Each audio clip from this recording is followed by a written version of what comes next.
Start करें वैसे। हाँ जी। हाँ। हाँ, जय जिनेन्द्र बच्चों। तो आप कैसे हैं सभी? कल का आप पाठ पढ़कर आए होंगे। कल हमने जो पाठ पढ़ा था उसके बारे में थोड़ा सा आपको मैंने गृह कार्य भी दिया था, कुछ याद करने के लिए, क्वेश्चन आंसर बनाने के लिए। तो हमारा कल जो चैप्टर था वो था उपयोग। तो मैं आपसे पूछना चाहूंगा कि उपयोग किसे कहते हैं? तत्वार्थ सूत्र के आधार से आप मुझे उपयोग किसे कहते हैं ये बताएंगे। हाँ जी, कौन बताएगा उपयोग क्या है? हम्म, जितेंद्र जी, उपयोग क्या है? उपयोग। चैतन्य के साथ संबंध रखने वाले जी, जीव के अनुविधायी परिणाम को उपयोग कहते हैं। बहुत सुंदर, बहुत बढ़िया प्रश्न का उत्तर दिया हमारे जितेंद्र जी ने। ज्ञान के कितने भेद हैं? ज्ञान के कितने भेद हैं? मनीष जी हमारा इसका उत्तर देंगे। ज्ञान के कितने भेद हैं, मनीष जी? ज्ञान के 5 भेद हैं। जी, कौन से? मति ज्ञान, जी, श्रुति ज्ञान, अवधि ज्ञान, मनापर्य ज्ञान और केवल ज्ञान। मन पर्य ज्ञान और केवल ज्ञान। इसमें हमें कौन सा ज्ञान है? हमारे महावीर जी, अ, महावीर जी भाई साहब टोकर वाले इसका उत्तर देंगे, महावीर जी। हाँ, हमें कौन सा ज्ञान है 5 ज्ञान में से? जी, महावीर जी उत्तर शायद हमसे नहीं दे पा रहे हैं वो। तो इसका उत्तर, हाँ, इन्होंने दे दिया है कि हमारे पास मति और श्रुत ज्ञान। चलिए, अभी हम प्रश्न क्रमांक निकालें 15। और पाठ है 4, अग्रहित और ग्रहित मिथ्यात्व। इस पाठ को हम आज पढ़ेंगे, लेकिन इसके पहले मेरा एक प्रश्न है आपसे कि हम संसार में क्यों भटक रहे हैं? हम संसार में क्यों भटक रहे हैं? संसार क्या है ये तो आपको हम पहले स्पष्ट कर चुके हैं। और इस संसार में भटकना मतलब 4 गति 84 लाख योनियों में जीव परिभ्रमण कर रहा है। तो उसका मूल कारण क्या है? संसार में क्यों भटक रहे हैं? इस प्रश्न का हमें उत्तर ये इस पाठ से मिलेगा कि क्या कारण है कि हम संसार में भटक रहे हैं, उसका क्या कारण। तो मैं यहाँ से पढ़ूंगा और आप सभी लोग उस पर ध्यान दें कि मैं जैसा पढ़ूंगा वैसा आप सभी को यहाँ पर देखना है।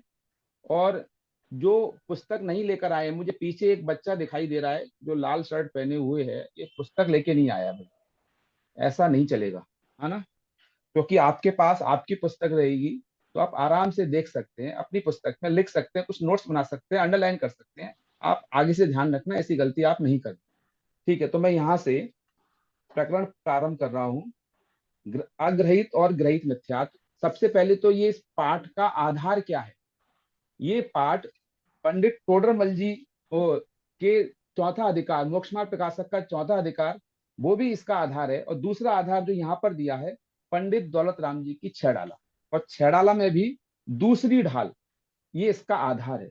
पंडित टोडरमल जी का नाम तो आप सभी ने सुना होगा, जिन्होंने अपनी जान की बाजी लगाकर भी जिन धर्म की प्रभावना की। और दौलत राम जी का नाम तो सभी जानते हैं, पंडित दौलत राम जी की छह डाला, जिसमें बहुत ही सुंदर विवेचन है जीव की। जीव कहाँ कहाँ भटकता है, क्यों भटकता है, और सुलझने का क्या मार्ग है, तो वो इसका आधार है। और अभी मैं यहाँ से पढ़ना प्रारंभ करता हूँ। प्रश्न क्रमांक 16 है। छेड़ाला में किसकी कथा है? अध्यापक, हमारी तुम्हारी और सबकी कथा है। इस उसमें तो इस जीव के संसार में घूमने की कथा है। यह जीव अनंत काल से ठीक है। चारों गति में भ्रमण कर रहा है, पर इसे कहीं भी सुख प्राप्त नहीं हुआ। यही नेक्स्ट तो। ले ली। हाँ, तो यदि आपको पढ़ना जय, है तो पढ़ लीजिए पूरा। हाँ, अभी जैसा मैंने पढ़ा है, तो आपको आप बताइए कि आपको इसमें से क्या समझ में आया। किसी को कुछ समझ में आया, कुछ मुख्य बिंदु कि हमने इसमें जो पढ़ा है वो क्या पढ़ा है? चलिए, अभी विवेक जी और जितेंद्र जी इसका इसको पढ़ेंगे, जितना मैंने पढ़ा इसको ध्यान से पढ़ेंगे, और सभी बच्चे ध्यान से देखेंगे कि ये जो पढ़ रहे हैं, मैं किसी से भी पूछ सकता हूँ कभी भी कि ये कहाँ इनका प्रकरण चल रहा है, कहाँ ये पढ़ रहे हैं। चलिए, हाँ बताइए, बहुत अच्छा पढ़ा है इन लोगों ने। तो अभी आप बताइए कि इन्होंने जो पढ़ा, इसमें इन्होंने क्या गलती की, पढ़ने में कोई गलती की? हाँ, आप बताइए निलय जी, कुछ गलती आपको ध्यान में आई क्या?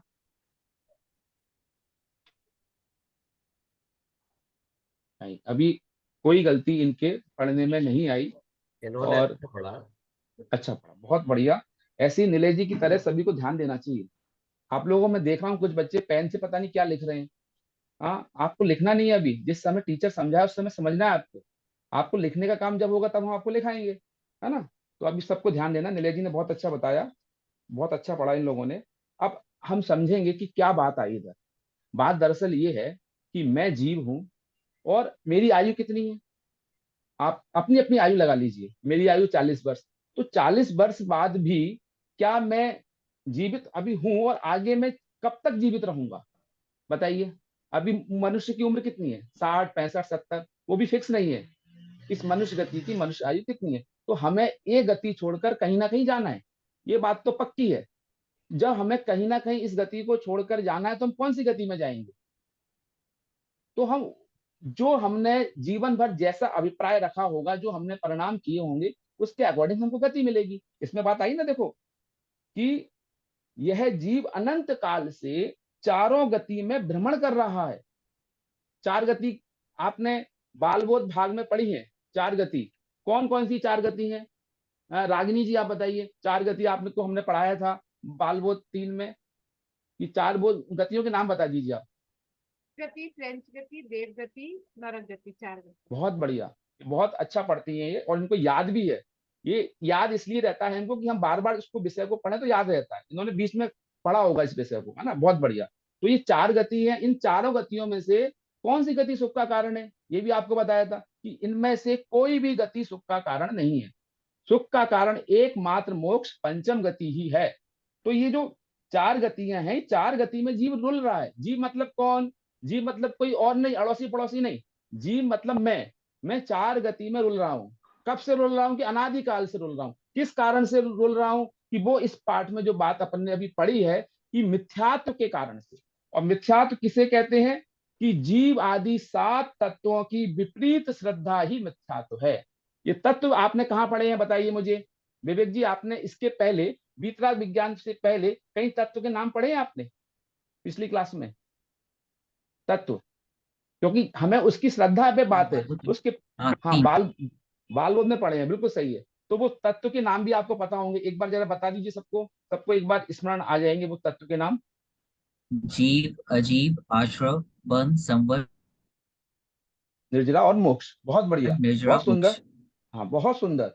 इन्होंने 7 तत्व के नाम बताए। तो इन 7 तत्वों की सच्ची श्रद्धा नहीं होना, विपरीत श्रद्धा होना, मतलब मैं जीव हूं, ज्ञान दर्शन वाला हूं, और मेरा जन्म मरण नहीं होता, मैं अनादि अनंत हूं, इसको ऐसा ना मान करके कि मेरा मरण होता है, मैं रागी द्वेषी हूं। ठीक है? तो इस तरह से जो जीवादि 7 तत्वों के प्रति ऐसी आश्रव तत्व संबंधी, बंध तत्व संबंधी, संवर निर्जरा मोक्ष संबंधी, इन 7 तत्व के संबंध में जो विपरीत श्रद्धान है, जो उल्टा श्रद्धान है, उल्टा मतलब कि जैसी वस्तु है उसको वैसा ना मान करके उसको उसके विपरीत मानना, उसका नाम है मिथ्यात्व। ठीक है? तो इन जीवादि 7 तत्वों की विपरीत श्रद्धा ही मिथ्यात्व है। तो इसे हम क्या कहेंगे? कि इसे हम मिथ्या दर्शन कहते हैं। जीव अजीव आदि 7 तत्व जो हमने पहले सीखे थे, वे जैसे हैं उन्हें वैसे ना मानकर उल्टा मानना ही विपरीत श्रद्धा है। कहा भी है जीवादि प्रयोजन भूत तत्व। आपको हमने प्रयोजनभूत तत्व बताया था बीतराग विज्ञान भाग 2 में। प्रयोजनभूत तत्व किसे कहते हैं? ऐसे तत्व जिनकी सम्यक श्रद्धा और ज्ञान बिना हमारा दुख दूर ना हो और हम सुखी ना हो, उसे हम प्रयोजनभूत तत्व कहते हैं। अब प्रयोजन मतलब क्या? जिससे जीव का प्रयोजन है। जैसे एक डॉक्टर है, एक डॉक्टर को ये नहीं पता कि हलवे में कितनी शक्कर डाली जाती है, उसको हलवा बनाना नहीं आता। मनीष जी, उस डॉक्टर को हलवा बनाना नहीं आता, क्या वो डॉक्टर है या नहीं? बस मेरा प्रश्न ये है। उसको नहीं पता हलवा कैसे बनता है। मनीष जी बोल रहे हैं है, वो डॉक्टर है। क्यों? क्योंकि उस डॉक्टर का काम है मरीज की नब्ज पहचान पकड़ना, उसको समझना, उसके रोग का निदान करना। यदि ये उसको नहीं आता तो वो डॉक्टर नहीं है। यदि उसको हलवे में शक्कर कितनी डालनी है ये उसको नहीं पता तो चलेगा। तो ऐसे ही जो जीव है, और जीव को मुक्ति प्राप्त करने के लिए, मोक्ष प्राप्त करने के लिए जो 7 तत्व की जानकारी होना चाहिए बस। और सही जानकारी नहीं, जानकारी के साथ उसका जैसा स्वरूप है उनका वैसा श्रद्धान होना चाहिए, बस इतना प्रयोजनभूत जीव का है। तो प्रयोजनभूत तत्व यही है 7, इनके अलावा 8वां नहीं है। इन 7 तत्वों की यदि जीव सही श्रद्धान करे तो वास्तव में सुखी हो सकता है। तो आज हमने इनके बारे में, ग्रहित और अग्रहित मिथ्यात्व के बारे में समझा है। आप थोड़ा सा इसके प्रश्न आप लिखेंगे, ठीक है? तो प्रश्न आप लिखें। पहला प्रश्न है, छैडाला में किसके घूमने की कथा है? छैडाला में किसके घूमने की कथा है? उत्तर लिखिए। छैडाला में जीव के संसार में घूमने की कथा है। हाँ, पीछे वाले लिख नहीं रहे हैं शायद, ध्यान नहीं दे रहे बिल्कुल पीछे वाले। मैं भी पीछे आके आरुण देख रहा हूं बेटा, आप लिख रहे कि नहीं लिख रहे? यस। अगला प्रश्न है, यह जीव संसार में किस कारण से घूम रहा है? उत्तर लिखिए। यह जीव संसार में मिथ्यात्व के कारण से घूम रहा है। अगला प्रश्न लिखिए, मिथ्यात्व किसे कहते हैं? मिथ्यात्व क्या है? मिथ्यात्व किसे कहते हैं? जीवादि 7 तत्वों की विपरीत श्रद्धा ही मिथ्यात्व है। जीवादि 7 तत्वों की विपरीत श्रद्धा ही मिथ्यात्व है।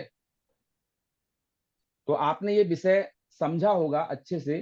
किसी को इसमें कोई शंका हो किसी प्रकार से तो अभी मुझसे पूछे, मैं उसका अभी उत्तर दूंगा। किसी को जो मैंने प्रकरण पढ़ाया है कोई किसी प्रकार से शंका है तो आप पूछिए, नहीं तो मैं आपसे पूछता हूं। चलिए, आप नहीं पूछते तो मैं आपसे पूछता हूं। मेरा पहला प्रश्न है, जीवादि 7 तत्वों की विपरीत श्रद्धा मिथ्यात्व है या पाप है? हाँ, जीवादि 7 तत्वों की विपरीत श्रद्धा मिथ्यात्व है या पाप है? हाँ, कौन बताएगा? रेज हैंड करिए। विवेक जी बताइए। जीवादि 7 तत्वों की क्या है? विपरीत श्रद्धा मिथ्यात्व है। मिथ्यात्व है, बिल्कुल सही है। जीवादि 7 तत्वों की विपरीत श्रद्धा मिथ्यात्व है या नहीं? जीवादि, ये आप, हाँ, जीवादि विपरीत जीवादि तत्वों की विपरीत श्रद्धा मिथ्यात्व है या नहीं? आप बिल्कुल सही उत्तर है। बहुत सही उत्तर दिया आपने।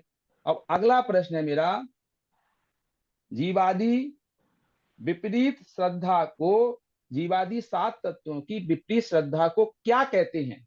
राजेश जी, जीवादि 7 तत्वों की विपरीत श्रद्धा को क्या कहते हैं? मिथ्यात्व कहते हैं। मिथ्यात्व, बहुत सही, एकदम सही आपने बताया। अब देखते हैं इस प्रश्न का उत्तर कौन देता है। ये सबसे अच्छा प्रश्न है। इस प्रश्न का उत्तर दे दिया तो मतलब आप पिछले 3 प्रश्न आपको आते ही आते हैं, है ना? जितेंद्र जी, मिथ्यात्व किसे कहते हैं? जीवादि 7 तत्वों के विपरीत श्रद्धान को मिथ्यात्व कहते हैं। बिल्कुल सही। तो हमने आज क्या समझा कि जो जीव आदि, जीव अजीव, आश्रव, बंध, संबंध, निजा और मोक्ष, ये जो 7 तत्व हैं इन 7 तत्वों की सच्ची श्रद्धा का नाम सम्यक दर्शन है, और इनसे विपरीत श्रद्धा है उसका नाम मिथ्यात्व है, जो हमें संसार में रुलाता है, जिसके कारण से हम संसार में भटकते हैं। तो हमें संसार से छूटने के लिए क्या करना होगा कि इन मिथ्यात्व आदि भाव जो हैं, इन मिथ्यात्व आदि भावों को जानकर, और जीव का स्वभाव क्या है उसका जानकर, क्योंकि मिथ्यात्व आदि भाव कब छूटेंगे कि जब जीव अपना स्वरूप समझेगा। अपने स्वरूप को समझे बिना जीव मिथ्यात्व को नहीं समझ सकता। हम मिथ्यात्व को यदि भगाने जाएंगे तो मिथ्यात्व नहीं भगेगा, हम अंधकार को भगाने जाएंगे तो अंधकार नहीं भगेगा। लेकिन हम उसका सही स्वरूप जान करके, और सही स्वरूप कैसे कि आत्मा को लक्ष्य करते हुए, जब हम उस मिथ्यात्व को जानेंगे समझेंगे तो मिथ्यात्व दूर होगा, और हम सही दिशा में मुक्ति मार्ग की ओर हम बढ़ सकते हैं। तो इस तरह से आज का हमारा ये प्रकरण हुआ। कल इसके बारे में कि ये जो मिथ्यात्व की जो क्रियाएं है, ग्रहित और अग्रहित मिथ्यात्व क्या है, ये हम कल पढ़ेंगे कि ग्रहित और अग्रहित मिथ्यात्व क्या है। और ये भी पढ़ेंगे कि ये जीव जो भी क्रियाएं करता है, अज्ञानी की जो भी क्रियाएं हैं वो क्रियाएं अधर्म क्यों हैं, और ज्ञानी की जो क्रियाएं हैं वो धर्म क्यों हैं, ये हम कल पढ़ेंगे। अब आपको जिज्ञासा हो जानने की, तो आप इसको पढ़ के आना कि ये जीव अज्ञानी की सारी क्रिया अधर्म क्यों है, और ज्ञानी की सारी क्रियाएं धर्म क्यों है, और ग्रहित और अग्रहित मिथ्यात्व क्या है, और ग्रहित अग्रहित में कौन सा छोड़ने लायक है। दोनों छोड़ने लायक है, एक छोड़ने लायक है। तो ये कुछ आपको देख करके आना है। ये आपको मैंने प्रश्न दिए, आप इन पर प्रश्न बना के लाएंगे, मुख्य बिंदु बना के लाएंगे, जो मैं आपसे कल इस पर चर्चा करूंगा। ठीक है, चलिए अभी आप इसको प्रकरण को पढ़ेंगे अच्छे से, और इसमें से जो जो प्रश्न बन सकते हैं वो आप बना करके लाएंगे।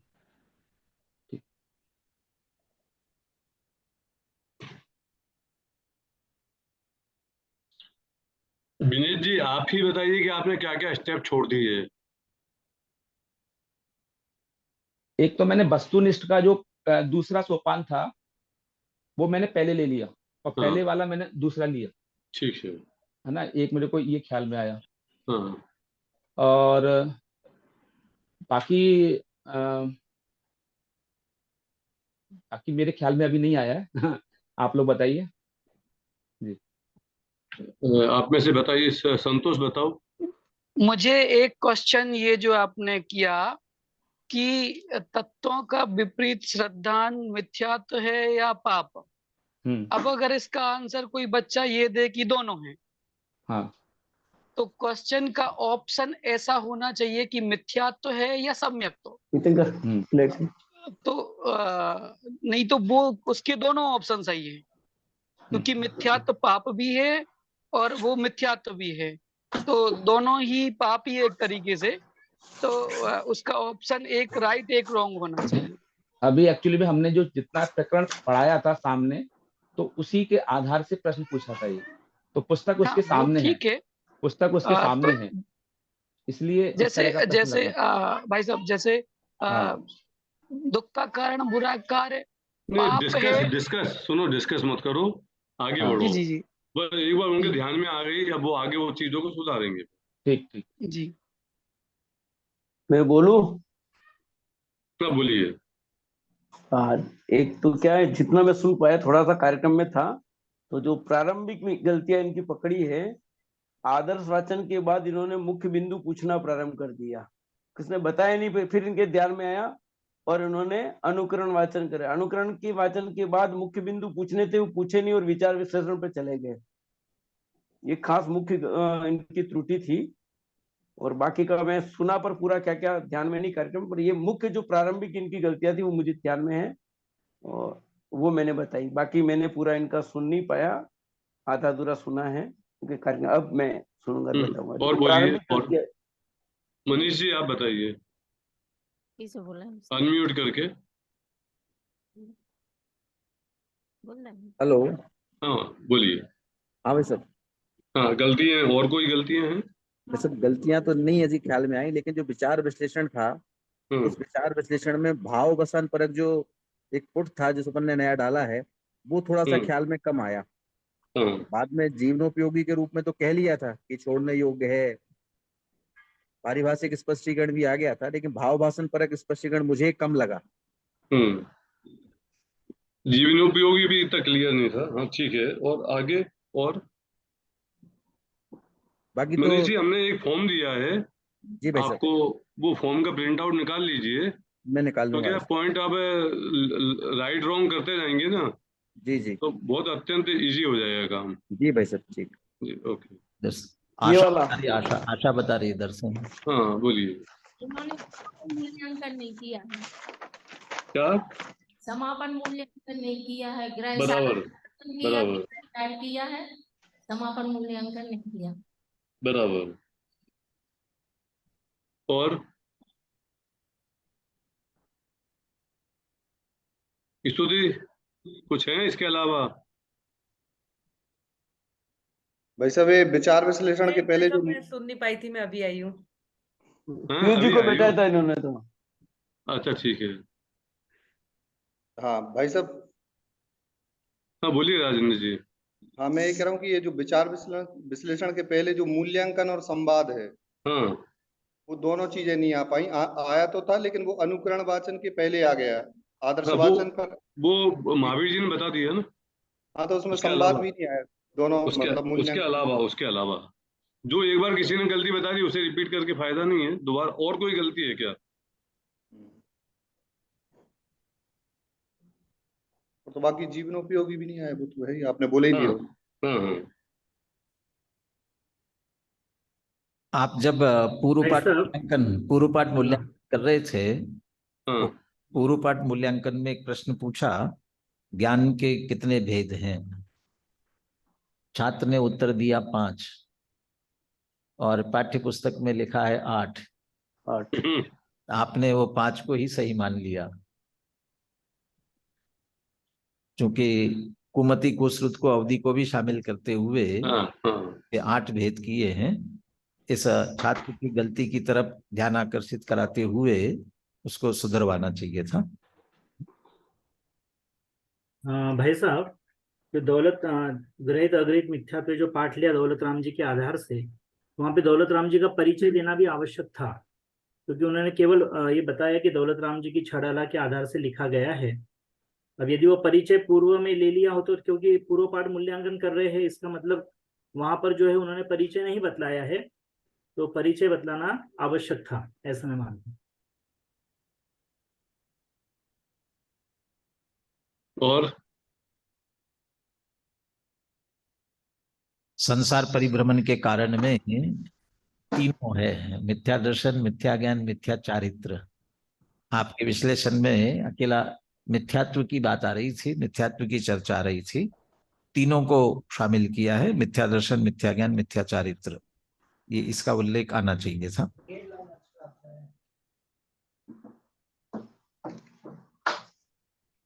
देखिए, पूर्व पाठ मूल्यांकन में भावासन परक और जीवनोपयोगी, वो दोनों इसको छोड़ दिए थे। उसके अलावा वो उद्देश्य कथन में रोचकता नहीं थी, संक्षिप्त तो था, थोड़ा सा ही बोला। हाँ, फिर आदर्श उसके बाद में फिर अभी और बता दिए हैं। फिर नीचे की तरफ आप जाते हो तो जो वस्तुनिष्ठ प्रश्नोत्तर में भावासन परक और जीवनोपयोगी, इसमें तो बहुत सारे प्रश्न बनते हैं और बहुत अच्छे अच्छे स्टोरीज भी बना सकते हो, कहानी भी लिख सकते हैं और बहुत अच्छे उदाहरण भी दे सकते हैं। बहुत सारी चीजें आ सकती हैं, वो पूछा जा सकता है कंपैरिजन वगैरह, तो वो अपन ने उसको स्किप किया। एक्चुअली सच बात ये है कि विनीत जी बहुत अच्छे विद्वान हैं और वो आज पढ़ा दें इसलिए उन्होंने पढ़ा दिया, तैयारी करने का उनको समय नहीं मिला। उन्होंने देखा कि कल मैं शायद नहीं आ पाऊँ तो फिर मैं आज ही पढ़ा देता हूँ, तो उसके कारण से भी कुछ थोड़ी सी गड़बड़ रही है। तैयारी नहीं थी ना पहले से। नहीं तो एकदम से अभी यदि आप चाहें तो अंतिम दिन फिर एक बार दोबारा ले लेंगे आप। हाँ ले लूंगा, है ना? हाँ, रात के टाइम। हाँ, रात के समय, क्योंकि संडे को भी मेरी ड्यूटी है स्कूल में, नीट के एग्जाम में। हाँ, सभी बोलते समय अपने को अनम्यूट करे, बाकी समय में तत्काल बंद कर दे, ताकि जो बोल रहे हैं उनकी एक तो आवाज है और बाकी आपका जो डिस्टरबेंस पीछे का है वो ना आ सके, इसलिए बोलते समय अनम्यूट कर ले और तत्काल बाद में म्यूट भी कर दे।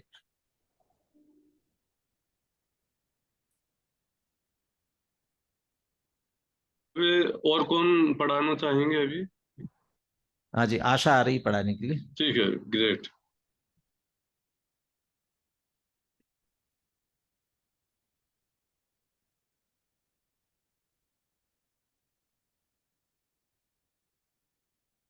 जय जिनेंद्र। माइक चलो।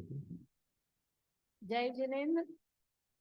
बच्चों, कल हमने आपके लिए इंद्रिय वाला पाठ पढ़ाया था, आप उसके लिए देखिए। उसके कल हमने गृह कार्य जो दिया था उसके उत्तर, प्रश्न उत्तर अभी हम पूछते हैं, तब तक आप एक बार उसका रिवीजन कर लीजिए।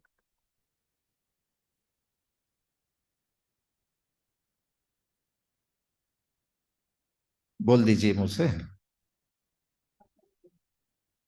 अच्छा, विषय और दिनांक प्रकरण।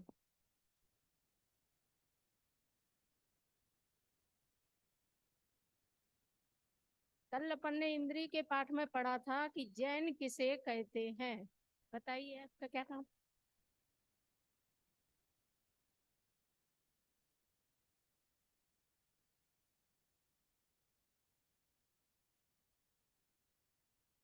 क्या बोला?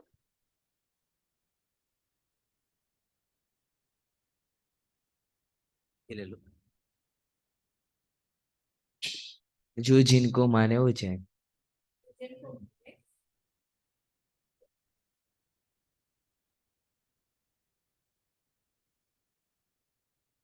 ऐसे भी कौन कौन दिख रहे हैं उनको पूछ लो ना।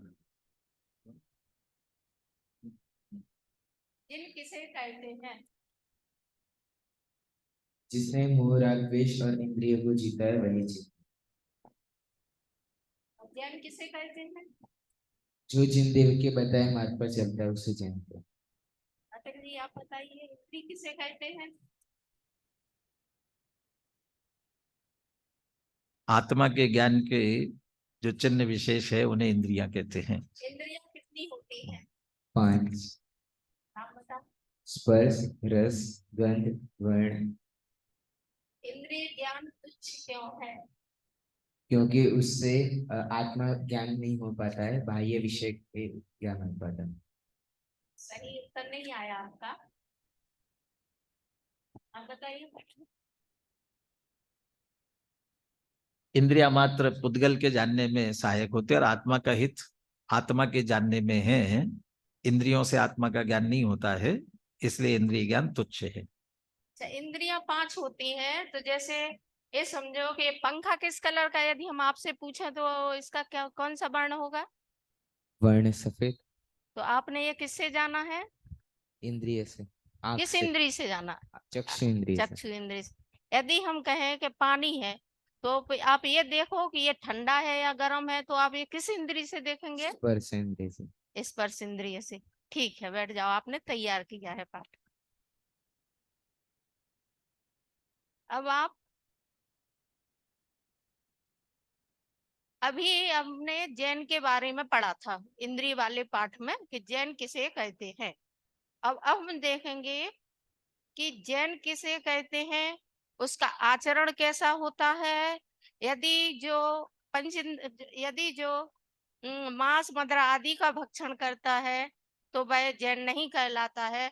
तो जैन का सदाचार कैसा होना चाहिए, इसके बारे में हम पढ़ेंगे।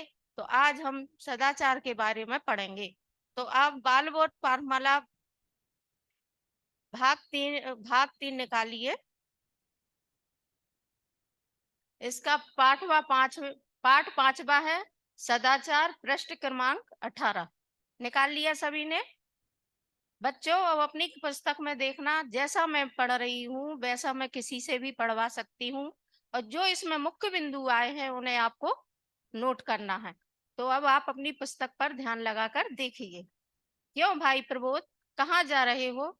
चलो, आज तो चौराहे पर आलू की चाट खाएंगे, बहुत दिनों से नहीं खाई है। चौराहे पर और आलू की चाट? हमें कोई भी चीज बाजार में नहीं खाना चाहिए, और आलू की चाट भी कोई खाने की चीज है? याद नहीं, कल गुरुजी ने कहा था कि आलू तो अभक्ष है। यह अभक्ष क्या होता है? मेरी तो समझ में नहीं आता। पाठशाला में पंडित जी कहते हैं यही नहीं खाना चाहिए, वह नहीं खाना चाहिए। औषधालय में वैद्य जी कहते हैं यह नहीं खाना, वह नहीं खाना। अपने को तो कुछ पसंद नहीं, जो मन में आए सो खाओ और मौज से रहो। जो खाने योग्य सो भक्ष और जो खाने योग्य नहीं सो अभक्ष है। यही तो कहते हैं कि अपनी आत्मा इतनी पवित्र बनाओ कि उसमें अभक्ष के खाने का भाव आवे ही नहीं।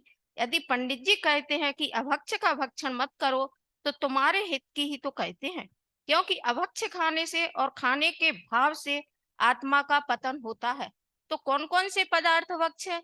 जिन पदार्थों के खाने से त्रस्त जीवों का घात होता हो या बहुत से स्थावर जीवों का घात होता हो, तथा जो पदार्थ भले पुरुषों के सेवन करने योग्य ना हो या ना नशा कारक अथवा अस्वस्थ कारक हो, वे सब अभक्ष हैं। इन अभक्षों को 5 भागों में बांटा जाता है। कौन कौन से हैं? त्रसघात, बहुघात, अनुपसेव, नाशकारक, अनिष्ट।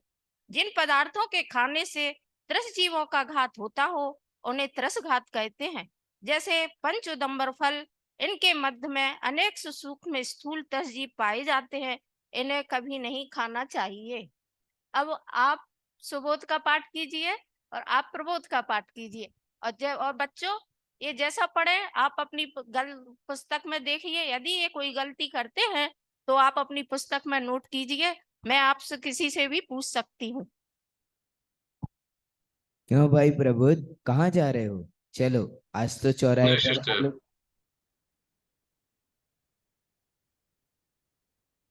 अच्छा, हमने आपसे जो कहा था कि इसमें जो मुख्य बिंदु आए हैं उनको आपने नोट किया है, और कौन कौन से मुख्य बिंदु नोट किए हैं बताइए। इसमें 5 अभक्ष के बारे में बताया है, त्रसघात, बहुघात, अनुपसेव्य, अनिष्ट, नशाकारक। और क्या छूट गया इसमें?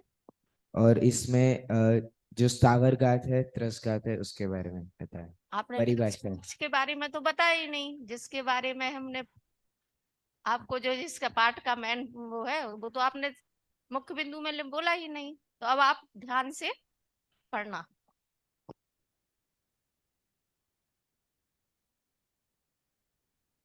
जो खाने योग्य सो भक्ष और जो खाने योग्य नहीं सो अभक्ष। तो जो खाने योग्य क्या होता है?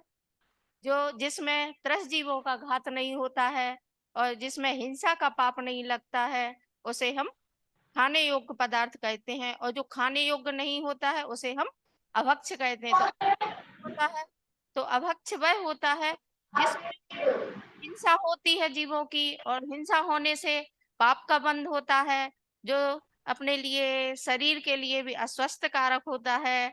इससे पंच मन नरक निगोद का भी बंध होता है, तो इसलिए नहीं खाना चाहिए। और जिनेंद्र देव ने क्या बताया है कि जो जिनकी आज्ञा को माने उसे जिनेंद्र कहते हैं। तो जिनकी आज्ञा भी क्या है? आगम है। तो उन्होंने क्या बताया कि हमको ये चीजें नहीं खाना चाहिए, जैसे जमीकंद वगैरह है तो इनको नहीं खाना चाहिए। तो ये क्या है? अभक्ष है। तो अब जीव क्यों खाता है?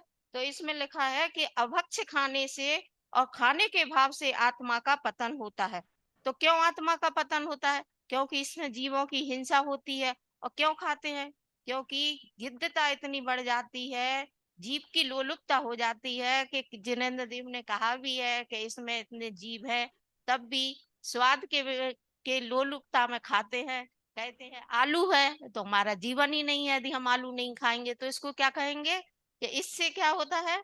अपनी आत्मा का पतन होता है। और नशा आदि भी करते हैं, तो नशा आदि करने से क्या होता है? अपना विवेक भी नष्ट होता है, अपने शरीर का भी हानि होती है, इसलिए इसमें आत्मा का पतन होता है। तो कौन कौन से पदार्थ अभक्ष है? जिन पदार्थों को खाने से त्रस्त जीवों का घात होता हो या बहुत से स्थावर जीवों का घात हो। तो जिन पदार्थों को खाने से त्रस्त जीवों का घात होता हो, तो कौन से ऐसे पदार्थ हैं जिनसे त्रस्त जीवों का घात होता है? तो त्रस्त जीव क्या होते हैं? तो त्रस्त जीव 2 इंद्रिय से लेके जो पंचेंद्रिय तक के जीव होते हैं, उनका जिनमें को खाने में घात होता है उन्हें त्रस्त जीव कहते हैं। माने उसमें त्रस्त जीवों का घात होता है। तो ऐसी क्या चीज है? तो जैसे अपन अंजीर भी समझ लें, जिसमें लठ पिपील अली माने उसमें से उड़ते हुए जीव दिखते हैं, तो ये क्या है? इसमें त्रस्त जीवों का घात होता है। और स्थावर जीवों का घात किसमें होता है? जिसमें बहुत से जीव होते हैं, निगोदिया एक इंद्रिय जीव होते हैं। जैसे साधारण वनस्पति का होती है तो उसमें त्रस्त स्थावर जीवों का घात होता है। तो स्थावर जीव जैसे जो आंखों से नहीं दिखते हैं, अपन आलू वगैरह खाते हैं, ये किस में आते हैं? स्थावर जीवों का जिसमें घात होता है तो ये अभक्ष में आते हैं। तथा जो पदार्थ भले पुरुषों के सेवन करने योग्य ना हो, तो जो पदार्थ भले पुरुष क्या है कि जो पुरुष जो इन चीजों का अभक्ष चीजों का त्याग करते हैं उनको खाने के योग्य नहीं हो। जैसे कि कोई ये बताते हैं कि गोमूत्र का सेवन करो, स्वमूत्र का सेवन करो, तो ये क्या है? ये अनुपसेव्य में आते हैं। और नशाकारक में ये तुम्हारा अफीम, गांजा, ये सिगरेट वगैरह जो पीते हैं, नशा करते हैं, तो ये नशा कारक में आते हैं। और जो अस्वस्थ कारक हो वे सब अभक्ष है। तो अस्वस्थ कारक में क्या होता है कि जो अपने शरीर को नुकसान करे, जैसे किसी को डायबिटीज है और वो क्या खा रहा है? शक्कर का सेवन कर रहा है, उसको यही पता नहीं इससे हमारे शरीर का क्या होगा या और भी कई बीमारियां आ जाएंगी, इसकी जिसको चिंता नहीं होती है, तो वह इन सब अभक्षों का सेवन करता है। तो इन अभक्षों को हमने कितने भागों में बांटा है? इनको हमने 5 भागों में बांटा है। त्रसघात, बहुघात, अनुपसेव, नशाकारक और अनिष्टकारक। और जिन पदार्थों के खाने से त्रस जीवों का घात होता है वो उन्हें त्रसघात कहते हैं। तो अभी बताया था त्रस क्या होते हैं? जो 2 इंद्रिय से पंचेंद्रिय जीव होते हैं उनका जिनको खाने से घात होता है, उनकी हिंसा होती है, उनको जो खाते हैं उन्हें हम त्रसघात कहते हैं। जैसे इसमें कौन कौन आते हैं? इसमें पंचोदंबर फल आते हैं। तो पंचोदंबर फलों के नाम आपको पता है? नहीं पता होगा। तो इसमें बड़, पीपल, ऊमर, कटूमर, पाकर, इनको इन 5 फलों को क्या बोलते हैं? पंचोदंबर फल कहते हैं। और इनके मध्य में अनेक सूक्ष्म और स्थूल जीव होते हैं। तो सूक्ष्म क्या होते हैं? जो आंखों से दिखाई नहीं देते हैं, तो उनको सूक्ष्म जीव कहते हैं। और जो आंखों से दिखाई देते हैं उनको क्या कहते हैं? त्रस जीव कहते हैं। त्रस जीव क्या होते हैं? जो 2 से पंचेंद्रिय तक के होते हैं ना, तो वो दिखाई देते हैं, तो उनके लिए हम त्रस जीव कहते हैं। त्रस जीवों का घात होता है तो इन्हें कभी नहीं खाना चाहिए। अब बच्चों हम अपनी नोटबुक निकालिए, हम कुछ प्रश्न नोट करवा रहे हैं, आप उनको लिखिए। जो भक्ष्य किसे कहते हैं? जो खाने योग्य पदार्थ हो उन्हें हम भक्ष्य कहते हैं। अभक्ष्य किसे कहते हैं? जो खाने योग्य पदार्थ नहीं हो उन्हें हम अभक्ष्य कहते हैं। अभक्ष्य पदार्थ कौन कौन से हैं? अभक्ष्य पदार्थों को कितने भागों में बांटा है? त्रसघात अभक्ष्य पदार्थों को 5 भागों में बांटा है। नंबर 1 त्रसघात, बहुघात, अनुपसेव, नाशकारक और अनिष्टकारक। त्रसघात किसे कहते हैं? जिन पदार्थों के खाने से त्रस जीवों का घात होता हो उन्हें त्रसघात कहते हैं। लिख लिया अपनी पुस्तक पर? ठीक है, अब आगे देखिए।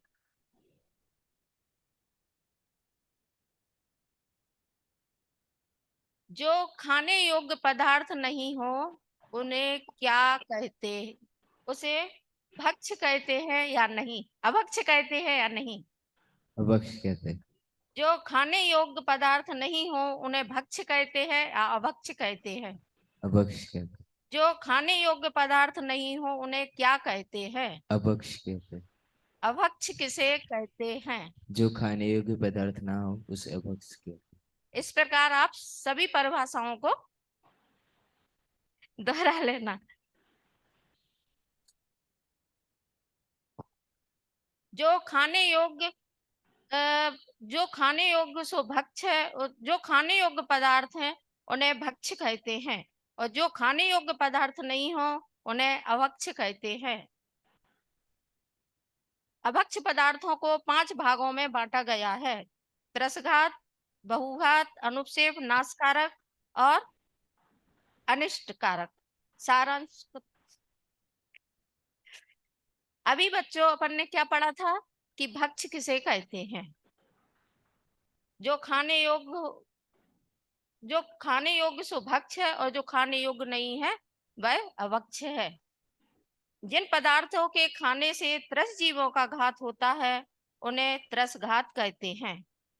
पंचोदंबर फल इनके अंतर्गत आते हैं। जो खाने योग्य पदार्थ हैं उन्हें क्या कहते हैं? भक्ष कहते हैं। जो खाने योग्य पदार्थ नहीं है उनको क्या कहते हैं? अभक्ष कहते हैं। जिन पदार्थों के खाने से त्रस जीवों का नाश होता है उन्हें क्या कहते हैं? त्रसघात कहते हैं। उन्हें त्रसघात कहते हैं। बहुत अच्छा बताया आपने। अब कल हम सदाचार वाले पाठ में जो हम प्रश्नोत्तर वगैरह जो अभी लिखवाए हैं ना, आपको कल याद करके आना है और कल हम इनके सभी प्रश्न पूछेंगे आपसे। जय जन।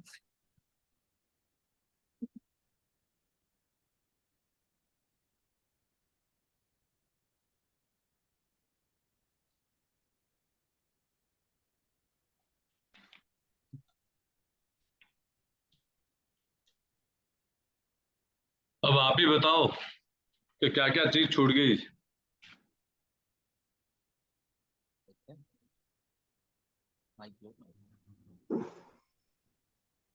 हमको तो अपनी गलती हमें नहीं पकड़ में आ रही, आप बता दो। चलो ठीक है।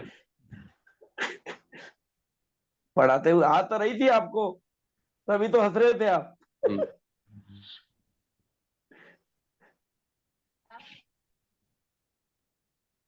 चलिए बोलिए, कौन कौन बताएंगे? नीलेश जी बताओ आप। एक एक नंबर से बताओ, फटाफट फटाफट जल्दी से आगे चलेंगे। हाँ भाई साहब, एक तो जीवनोपयोगी और भावासन परक अभी नहीं आ पा रहे हैं, और इसके साथ साथ आदर्श वाचन की स्पीड काफी होने से अशुद्धि का वाचन भी हो रहा था। स्पष्टीकरण में भाभी ने बहुत अच्छी कोशिश की, और अब बस तीनों जगह बस वही हो रहा है कि अभी वो लग नहीं पा रहे हैं तीनों सोपान। पारिभाषिक शब्दों पर तो आ पा रहा है, लेकिन भावभाषण पर को जीवनोपयोगी में अभी नहीं आ पा रहा है। एक आध पाठ भाई साहब और माने कोई और तैयार करके इन सब में, भाभी ने तो अभी तुरंत तैयार करके किया है इसलिए थोड़ा और कठिन था। तो जैन का आचरण कैसा होना चाहिए, यही तो हो गया है जीवन उपयोगी, और क्या चाहिए उसमें? आचरण ही तो आ गया कि बताए आलू नहीं खाओ, ये नहीं खाओ, ये जैनों का आचरण नहीं है, तो और क्या चाहिए इसमें? आप बताओ और इसमें क्या आएगा? बोलो निकाय जी। भाई साहब बताएंगे। बोलिए, और गलती बोलिए, फिर बाद में बात करेंगे। वस्तुनिष्ठ परिभाषा आरंभ में बताई जाती है। विनीत जी भी स्किप कर गए थे परिभाषा बताना, भाभी जी भी परिभाषा ना बता के सीधा सोपान लगाना आरंभ कर दिया था। इस पर भी थोड़ा सा बराबर। तो अनुकरण वाचन हुआ ही नहीं इसका आगे। और बोलिए। अनुकरण वाचन के लिए स्किप करा दिया था ना भाई साहब ने, कि करवाया था उन्होंने? करवाया था। कौन सा अनुकरण वाचन करवाया था, पर अनुकरण स्किप करा दिया था।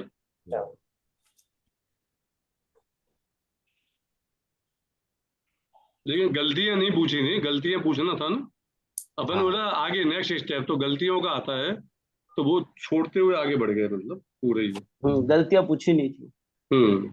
आप सभी का सुन लेंगे तो याद हो जाएगा गलतियां पूछने का।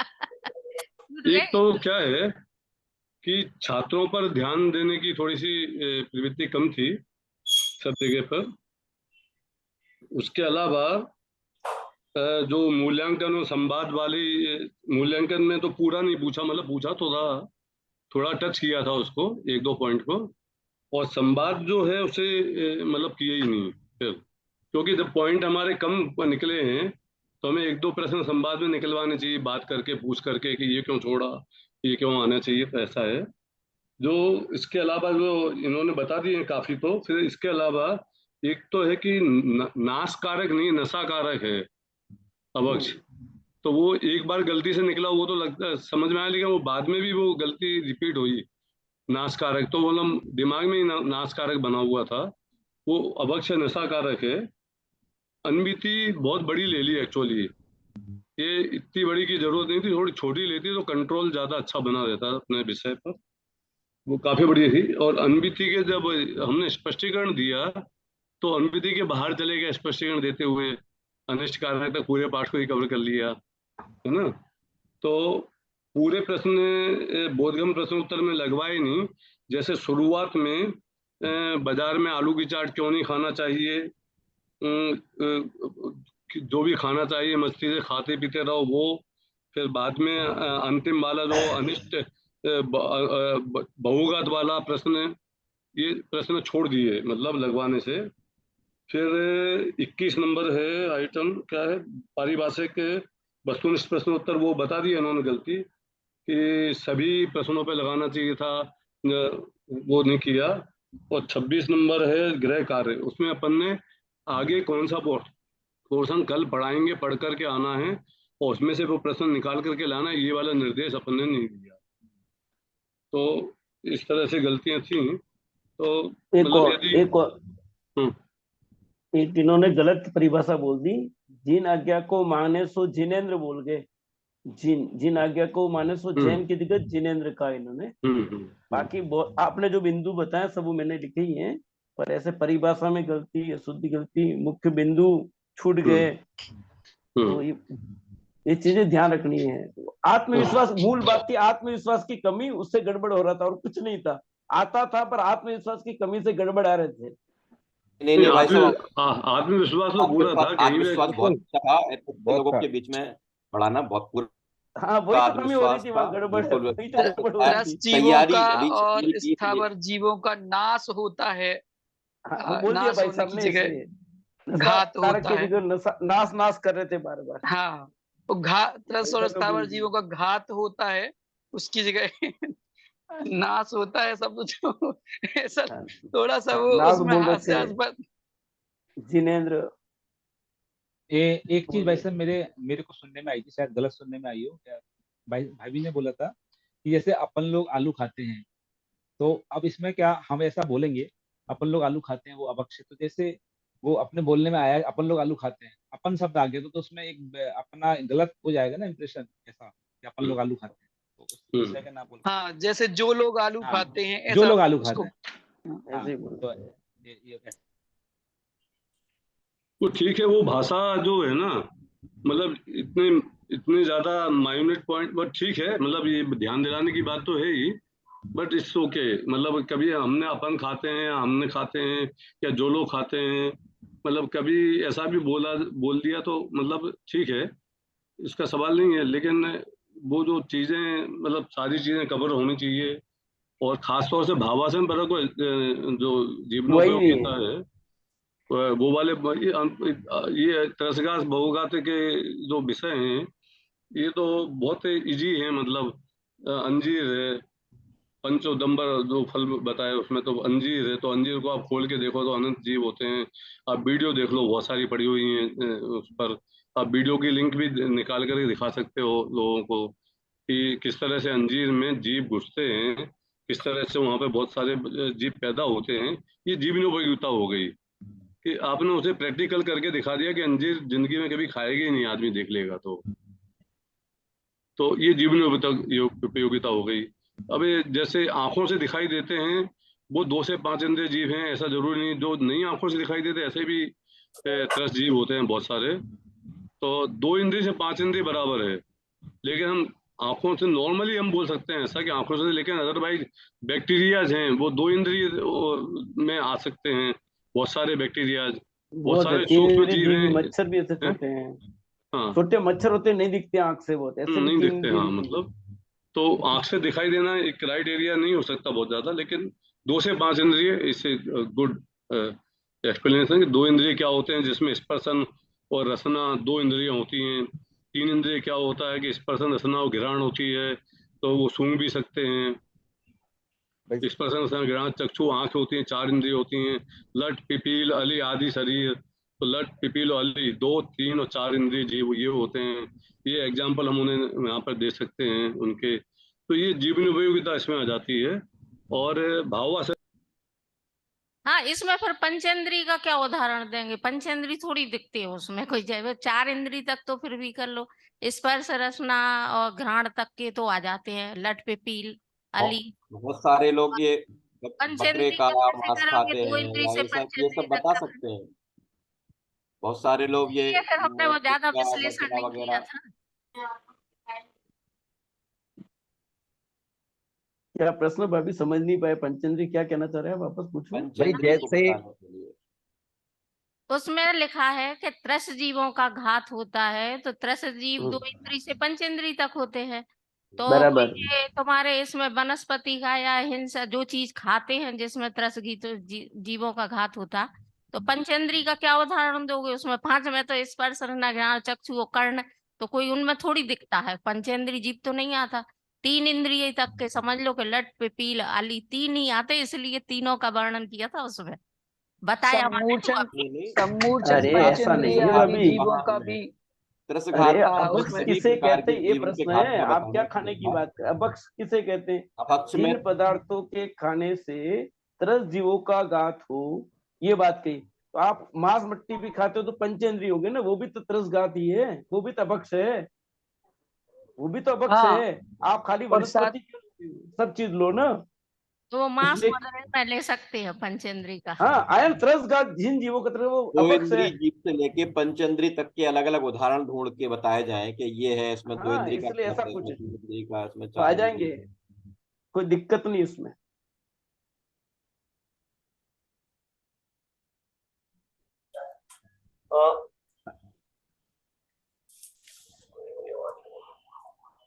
हाँ जी, आगे।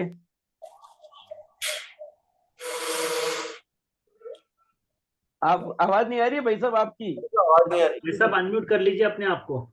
ठीक है, ठीक है, अब आगे चलें। एक भाई इसके अंदर है ना, ये जो पार्ट है सदाचार वाला, ये जीवन उपयोगी के अंदर अभी वर्तमान के अंदर ये बहुत ही अच्छा पार्ट है। तो जो मेरे दिमाग में आ रहा था कि अनुपसेव्य के अंदर हम बच्चों की लाइफ में क्या होगा या बड़ों की लाइफ में क्या होगा भाई, ना तो वो ये अपने कटुमर जानते हैं ना पाकर जानते हैं, कुछ भी नहीं जानते हैं, वो तो पढ़ करके निकल गए।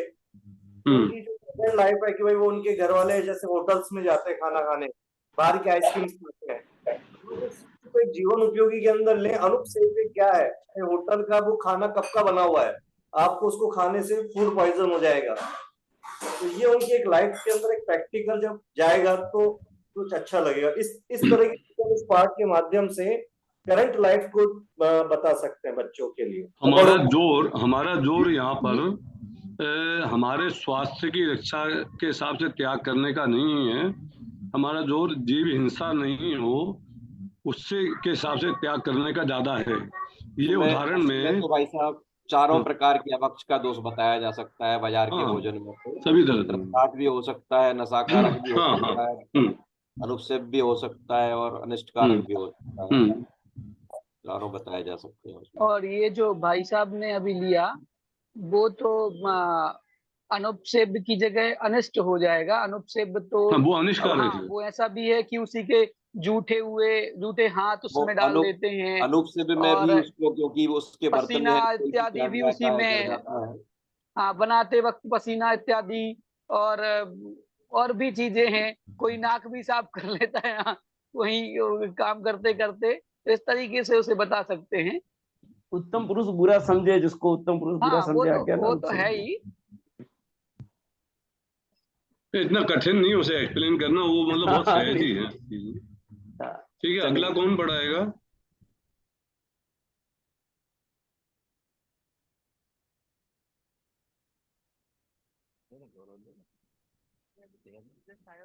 आज लोग पढ़ाने वाले नहीं है। आप सब लोग सोच रहे हैं कि मैं बाद में पढ़ाऊं। हाँ, कल पढ़ाएंगे, तैयारी करके आए ना कल, इसलिए आज अभी सैंपल देख रहे हैं। अभी आज एक बार प्री ट्रायल कर लो ना, कल दोबारा मौका देंगे। एक बार पढ़ा दो तो आपको ख्याल आ जाएगा क्या क्या चीजें गलत हो रही हैं। तो कल फिर दोबारा मौका मिलेगा, तब आपको ज्यादा अच्छा रहेगा पढ़ाना। क्यों मनीष जी, आपका क्या विचार है? कि अपन जो मेन चीजों में जहाँ कमी खल रही ना भाई साहब, खासकर जो अपन स्पष्टीकरण वाला सोपान, व्याख्या वाला सोपान है और प्रश्नोत्तर वाला सोपान है, अगर इन पर ज्यादा, क्योंकि इन्हीं चीजों में कमी ज्यादा आ रही है, क्योंकि विवेचना तो सामने जैसे बच्चे होते हैं उन बच्चों के अनुसार जो भी अध्यापक होता है वो करता है, यदि अपने कुछ लेकिन छटे उसमें हुए जीवनोपयोगी और भाव भाषण वाली जो बात आ रही ना, भाव उपयोगी निकले रखे हैं, तो थोड़ा सा उस पर अपन 10-15 में डिस्कस कर सकते हैं। भाई साहब ने निकाल रखे हैं ना कई सारे पाठों के, अपने तो अपनी पाठ योजनाओं में दे रखे हैं। हेलो, अपने प्रशिक्षण निर्देशिका के पाठ योजना और पाठ संकेतों में 2-2, 3-3 पॉइंट हर उसके दे रखे हैं, और उसके बहुत सारे निकाल और भी जा सकते हैं, लेकिन दे रखे हैं उसमें, उनको भी लेके कर सकते हैं ना। क्योंकि भाई साहब क्या है, पाठ के तो ये जो पाठ पढ़ाने का आप बता रहे, इसका तो क्रम एक बार नॉलेज में अपन देख लेंगे ना तो क्रम में आ जाएंगे, लेकिन बीच में जो चीजें स्किप हो रही जो आप बता रहे हैं ना, खासकर जो अपन में 2-3 चीजें नई ऐड करी है ना, उन्हीं चीजों में थोड़ा सा प्रैक्टिस ज्यादा होना, क्योंकि अभ्यास की कमी वहीं खल रही है। नहीं, अभी क्या है कि उसका जो क्रम भी ध्यान नहीं है, और जब हमें टीचर हमें पढ़ाना है और हमें ही ध्यान नहीं होगा तो फिर हम बच्चों से कैसे करवाएंगे? भाई साहब वो तो जब उसमें जाते हैं ना तो सबसे पहले उसको पूरा देखते ही हैं, सबके सब जो भी यहाँ बैठे हैं ना, तो सबके सब उसकी पूरे के पूरे याद रहते हैं क्रम में ही, तभी तो बच्चों की गलती वहाँ पकड़ पाते हैं तो पढ़ाने के क्रम में। लेकिन अभी जो अभ्यास वाली बात चल रही ना, उस अभ्यास वाली बात में थोड़ा सा बस यही कहना था कि अगर इस पे दो बिंदुओं पे ज्यादा फोकस हो जाए ना तो उसकी प्रैक्टिस भी हो जाएगी। नहीं, फोकस फिर हमारे पास इतना समय कहाँ है, हमें पूरे भी में भी सब चीजें छूट रही हैं ना। मतलब समझोगे, कोई बात नहीं, हमें एक पॉइंट लिया हमने, आप इतना बड़ा पोर्शन क्यों लेते हो कि उसे कंट्रोल ही नहीं हो आपसे। आप केवल 2 परिभाषा 3 परिभाषा की अनुमति लो ना केवल। हाँ नहीं, वो तो सही है, तो वो नहीं छूटेगा, उसी में आप भावासन परक और जीवनोपयोगी एक प्रश्न बना के रख दो। मतलब कोई जरूरी नहीं कि 10-10 प्रश्न पूछने हैं, 5-5 प्रश्न पूछने हैं। तब आप गलती निकाल देते हो।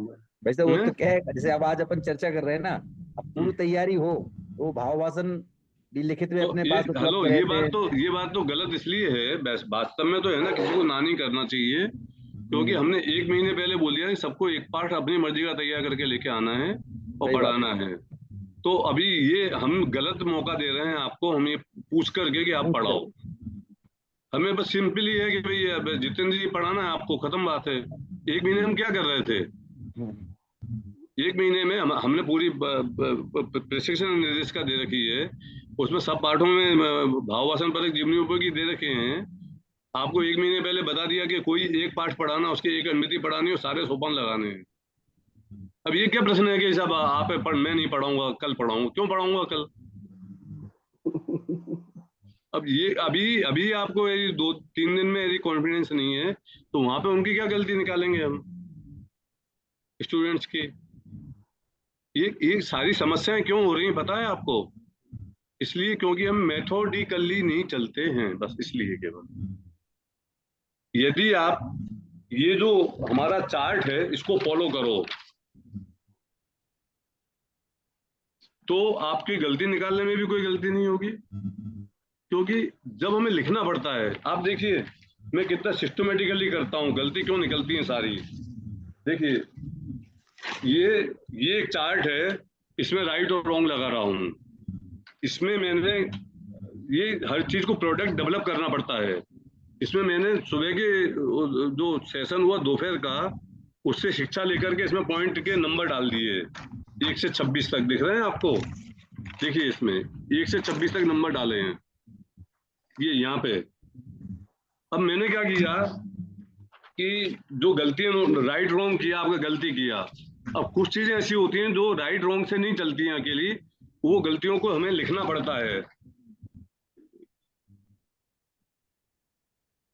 हाँ, तो उन गलतियों को मैंने क्या किया कि यहाँ पर स्टूडेंट का नंबर जो पढ़ा रहे हैं उनका नंबर लिखा 4 नंबर का, क्योंकि इसमें 4 नंबर है उसका। और फिर उसमें मैंने लिखा यहाँ पे कि 21 नंबर में ये गलती है, 26 नंबर के पॉइंट में ये गलती है।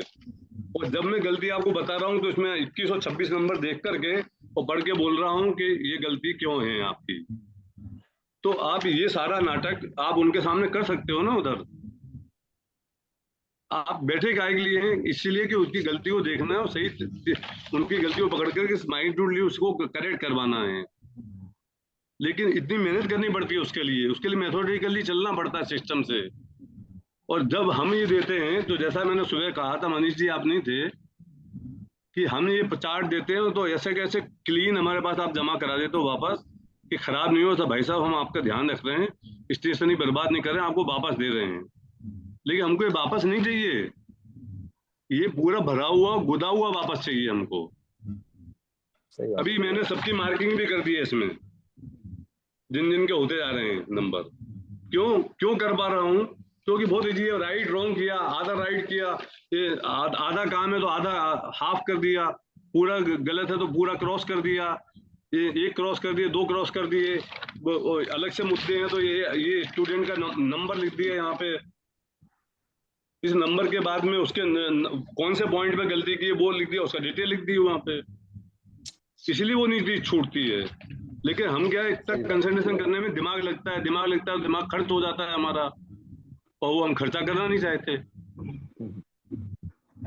तो ये समस्या बनी रहती है। कोई ऐसा थोड़ी कि नहीं हो सकता काम।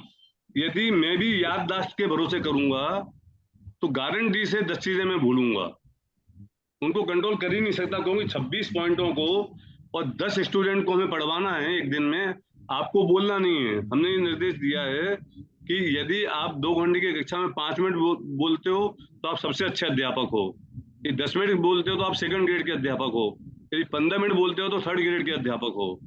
हम करते क्या है अभ्यास कक्षा में, कि जो मूल कक्षा में हुआ है, स्टूडेंट तो गलती करने वाले हैं।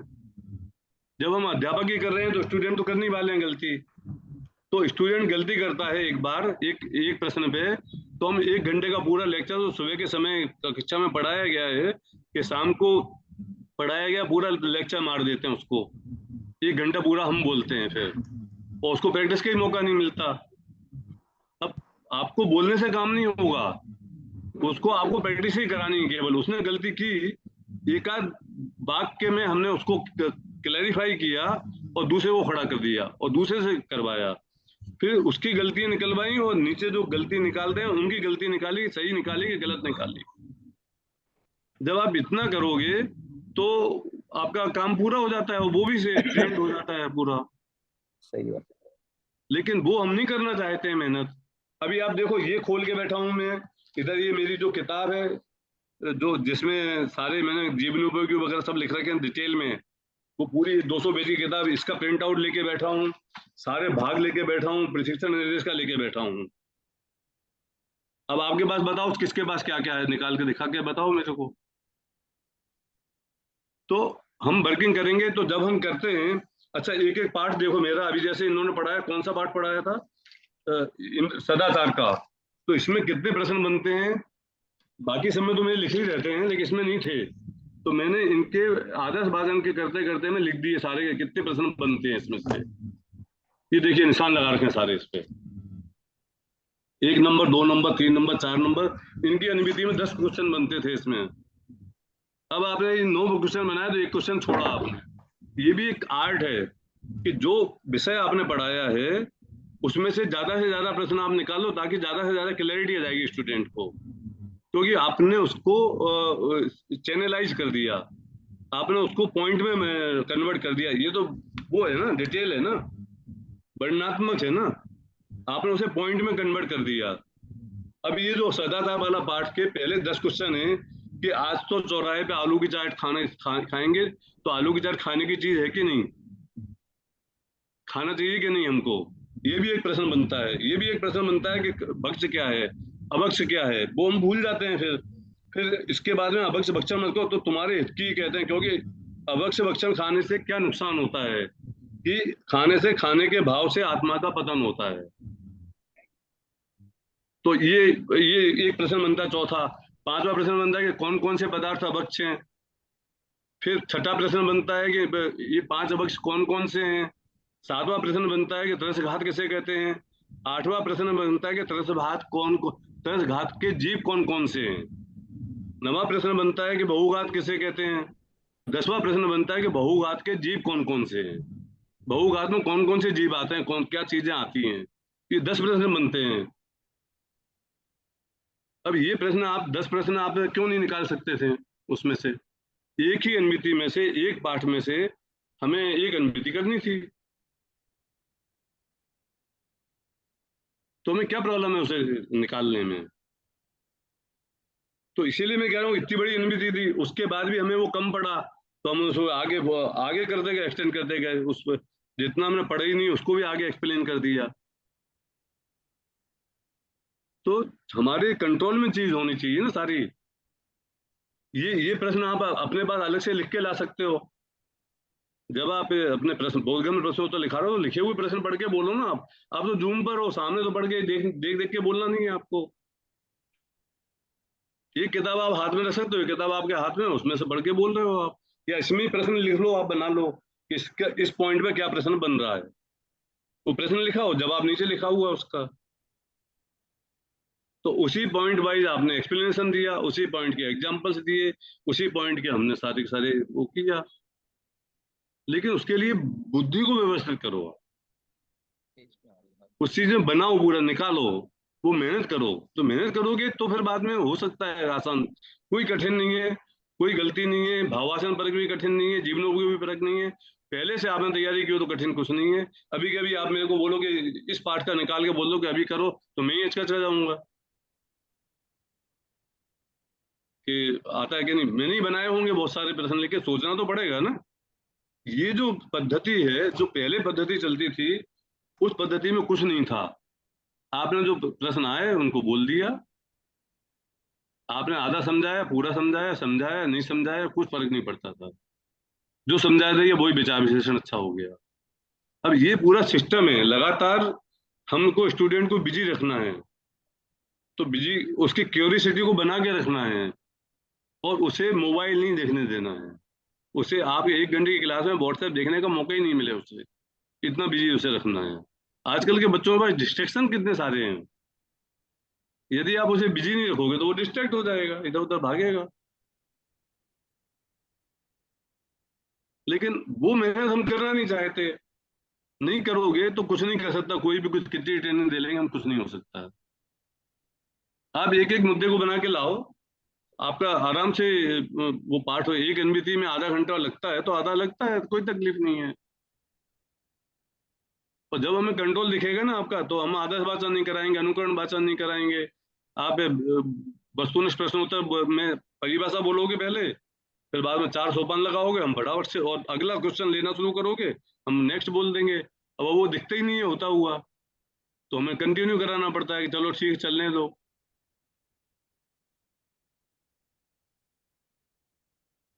तो समस्या ये नहीं है कि हम कर नहीं सकते, आप कर नहीं सकते, कोई नहीं कर सकता। समस्या ये है कि जो व्यक्ति ऐसे मेथोडिकल काम करता है, वो लड़की थी जिसने सुबह सेजल ने सुबह पढ़ाया था हमने, वो बालवोध प्रशिक्षण की में टॉपर थी लास्ट टाइम, और हमने 5 और स्टूडेंट के लिए है रिकॉर्डिंग ऐसी। लेकिन इसका सबसे अच्छा था इसलिए एक ही दिखाई आपको, बाकी 5 और स्टूडेंट थे, लेकिन वो लोग कर गए। क्यों? क्योंकि उन लोगों ने जिनने मेथोडिकल तैयारी करी, जिन्होंने सिस्टम को फॉलो किया जो बताया जा रहा है, तो वो तैयारी कर गए। अब हम वो पाठ में से, उपयोग वाले पाठ में से प्रश्न पूछे और 8 होते हैं, तो हम 5 है सामने हम पढ़ के बोल रहे, पूछ रहे हैं, वो पढ़ के सामने जवाब दे रहा है, तो भी हम उसे गलती नहीं निकाल पा रहे हैं। तो ऐसा तो नहीं होना चाहिए ना। यदि आप वो पूर्व पाठ मूल्यांकन के प्रश्न भी लिख करके लाओ ना, बना करके, कि क्या पूछना है क्या नहीं पूछना। हमने पूरा पहले पार्ट में से ही पूछ दिया, दूसरी अनुमिति में से कुछ पूछे ही नहीं, जबकि एक दिन में हम 2 अनुमिति पढ़ाई होंगी, तो दोनों अनुमिति का पूर्व पाठ मूल्यांकन होगा ना पिछले दिन का। अब वो गलती तो निकाल के करूं क्या, करें क्या हम?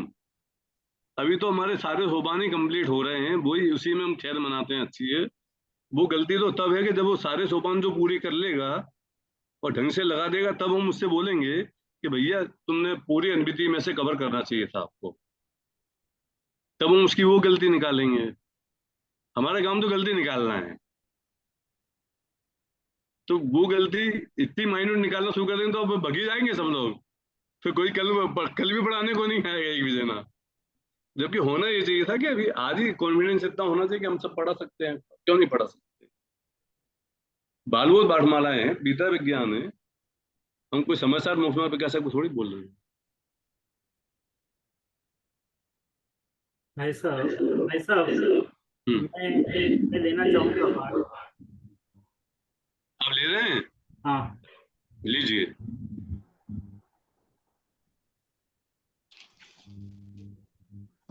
तो ये मैं विद्या विज्ञान पाठमाला भाग 2 में पेज नंबर 28 पर है, सप्तव्यसन वाला पाठ। सभी को जय जिनेन्द्र।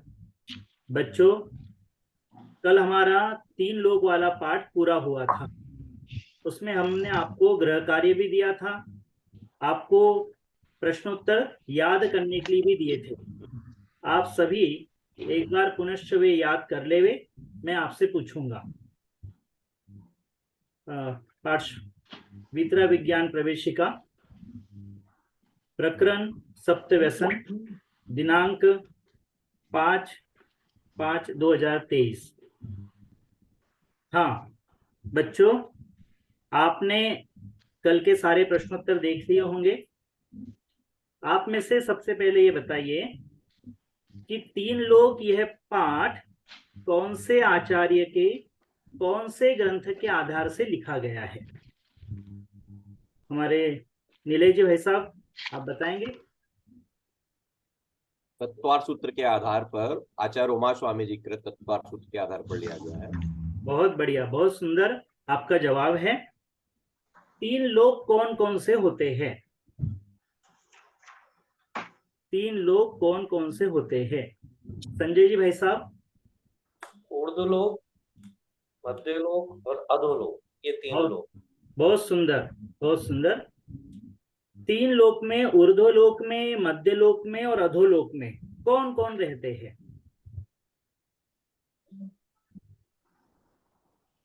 महावीर जी भाई साहब। ऊर्ध्वलोक में देवगति के जीव और सिद्ध भगवान रहते हैं। मध्यलोक में हम अर्थात मनुष्य और त्रिंज रहते हैं। अधोलोक में देव, भवनवासी, यंत्रवासी और नारकी रहते हैं। बहुत सुंदर। ऊर्ध्वलोक में देव रहते हैं, तो वे उस ऊर्ध्वलोक को ही दूसरा नाम क्या है और वे कितने हैं? उस ऊर्ध्वलोक को ही हम अपनी भाषा में क्या कहते हैं और वे कितने हैं? मनीष जी भाई साहब। हेलो। हाँ, स्वर्ग कहते हैं और उनका विभाजन 16 रूपों में किया गया है। बहुत सुंदर। 16 स्वर्गों के नाम याद है आपको? नहीं याद है सर जी, कोई बात नहीं। आपने जवाब, पहला जवाब बहुत अच्छा दिया है, लेकिन हमने 3 लोग पाठ के आधार से 16 स्वर्गों के नाम पढ़े थे, तो वो हम सभी को याद करना चाहिए। बहुत सुंदर। अगली कक्षा में याद कर लेंगे सर। जी जी जरूर, अगली कक्षा में आपसे अवश्य पूछेंगे जी। आप लोग इस बात का ध्यान दीजिए सभी कि हमने देखो 3 लोग इस पाठ में स्वर्ग, नरक और मध्य लोक के बारे में पढ़ा था। उस समय ये भी देखा था कि जो अच्छा काम करते हैं, जो पुण्यात्मा जीव है, वे स्वर्ग में जाते हैं। जो बुरा काम करते हैं, जो पाप करते हैं, वे नरक में जाते हैं। और इसलिए नरक जो है वो दुखदाई है, स्वर्ग जो है वहां पर सुख का वैभव है। इसलिए हमें जो है वह निरंतर क्या करना चाहिए? बुरा काम नहीं करना चाहिए।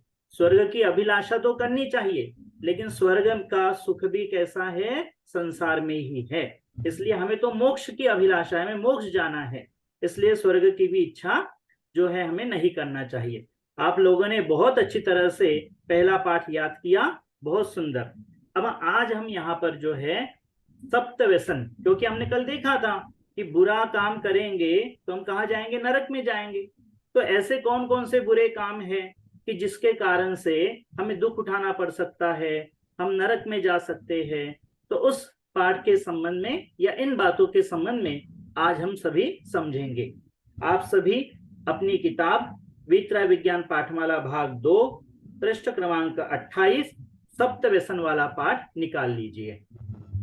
देखिए, सप्तव्यसन वाला यह जो पाठ है, यह किन्होंने लिखा है? कविवर पंडित बनारसी दास जी, आपने इनका नाम सुना होगा। बहुत जगह पे देखो समयसार नाटक इस ग्रंथ का नाम आता है, या नाटक समयसार भी कहते हैं। वह ग्रंथ जिन्होंने लिखा वे थे पंडित बनारसी दास जी। अब आप कहेंगे हम बनारसी दास जी के बारे में क्यों जाने?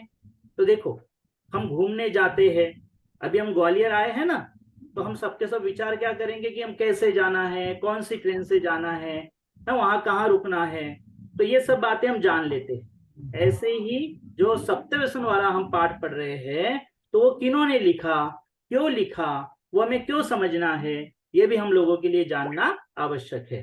इसलिए सबसे पहले हम बनारसी दास जी का कुछ पॉइंट के आधार से जो है परिचय समझेंगे। सबसे पहले देखो, उनका जन्म श्रीमाल वंश में लाला नेक्स्ट कर लीजिए, नेक्स्ट। हाँ जी, देखिए बच्चों, अब मैं यहाँ पाठ पढ़ने जा रहा हूँ। आप सभी बच्चे मैं जिस तरह से पढ़ रहा हूँ उस पर पूरा का पूरा ध्यान देंगे। मैं जिस तरह से पढ़ रहा हूँ उसी तरह से आप में से किसी से भी पढ़वा सकता हूँ। जुआ आमिष मदिरादारी, आखे टक चोरी पर नारी, एही सात व्यसन दुखदाई, दुरति मूल दुर्गति के भाई। दरवित ये सातो व्यसन, दुराचार दुखधाम, भावित अंतर कल्पना, वृषा मोह परिणाम। अशुभ में हार, शुभ में जित, यह द्युत कर्म, देह की मगनताई, यह मास भकी बो। मोह की गहल सो अजान, यह सुरापान, कुमति की रीति गनिका को रस चखिबो। निर्दय वे प्राणघात कर बो, यह शिकार, पर नारी संग पर बुद्धि को परखिबो। प्यार सो पराई, सो जग ही बेकी चाह चोरी, ए सात व्यसन विडारी ब्रह्म लखीबो। जुआ खेलना, मांस खाना, मदिरा पान करना, वेश्यागमन करना, शिकार खेलना, चोरी करना। हाँ, आप में से विवेक जी आप पढ़ेंगे? हाँ, देखिए आपको ये पाठ पढ़ना है और आप सभी बच्चे इस बात पर ध्यान देंगे कि विवेक जी किस प्रकार से पढ़ते हैं, उनके वाचन में कोई गलती तो नहीं होती है, इस बात पर और पाठ के मुख्य बिंदुओं पर भी आपको ध्यान देना है। मैं आपसे पूछूंगा। हाँ, विवेक जी ने बहुत सुंदर पढ़ा है। इसमें यदि उन्होंने कोई गलती की हो तो आप में से कौन बताएगा? ठीक है, बहुत सुंदर पढ़ा है विवेक जी ने और शुद्धता से पढ़ा है।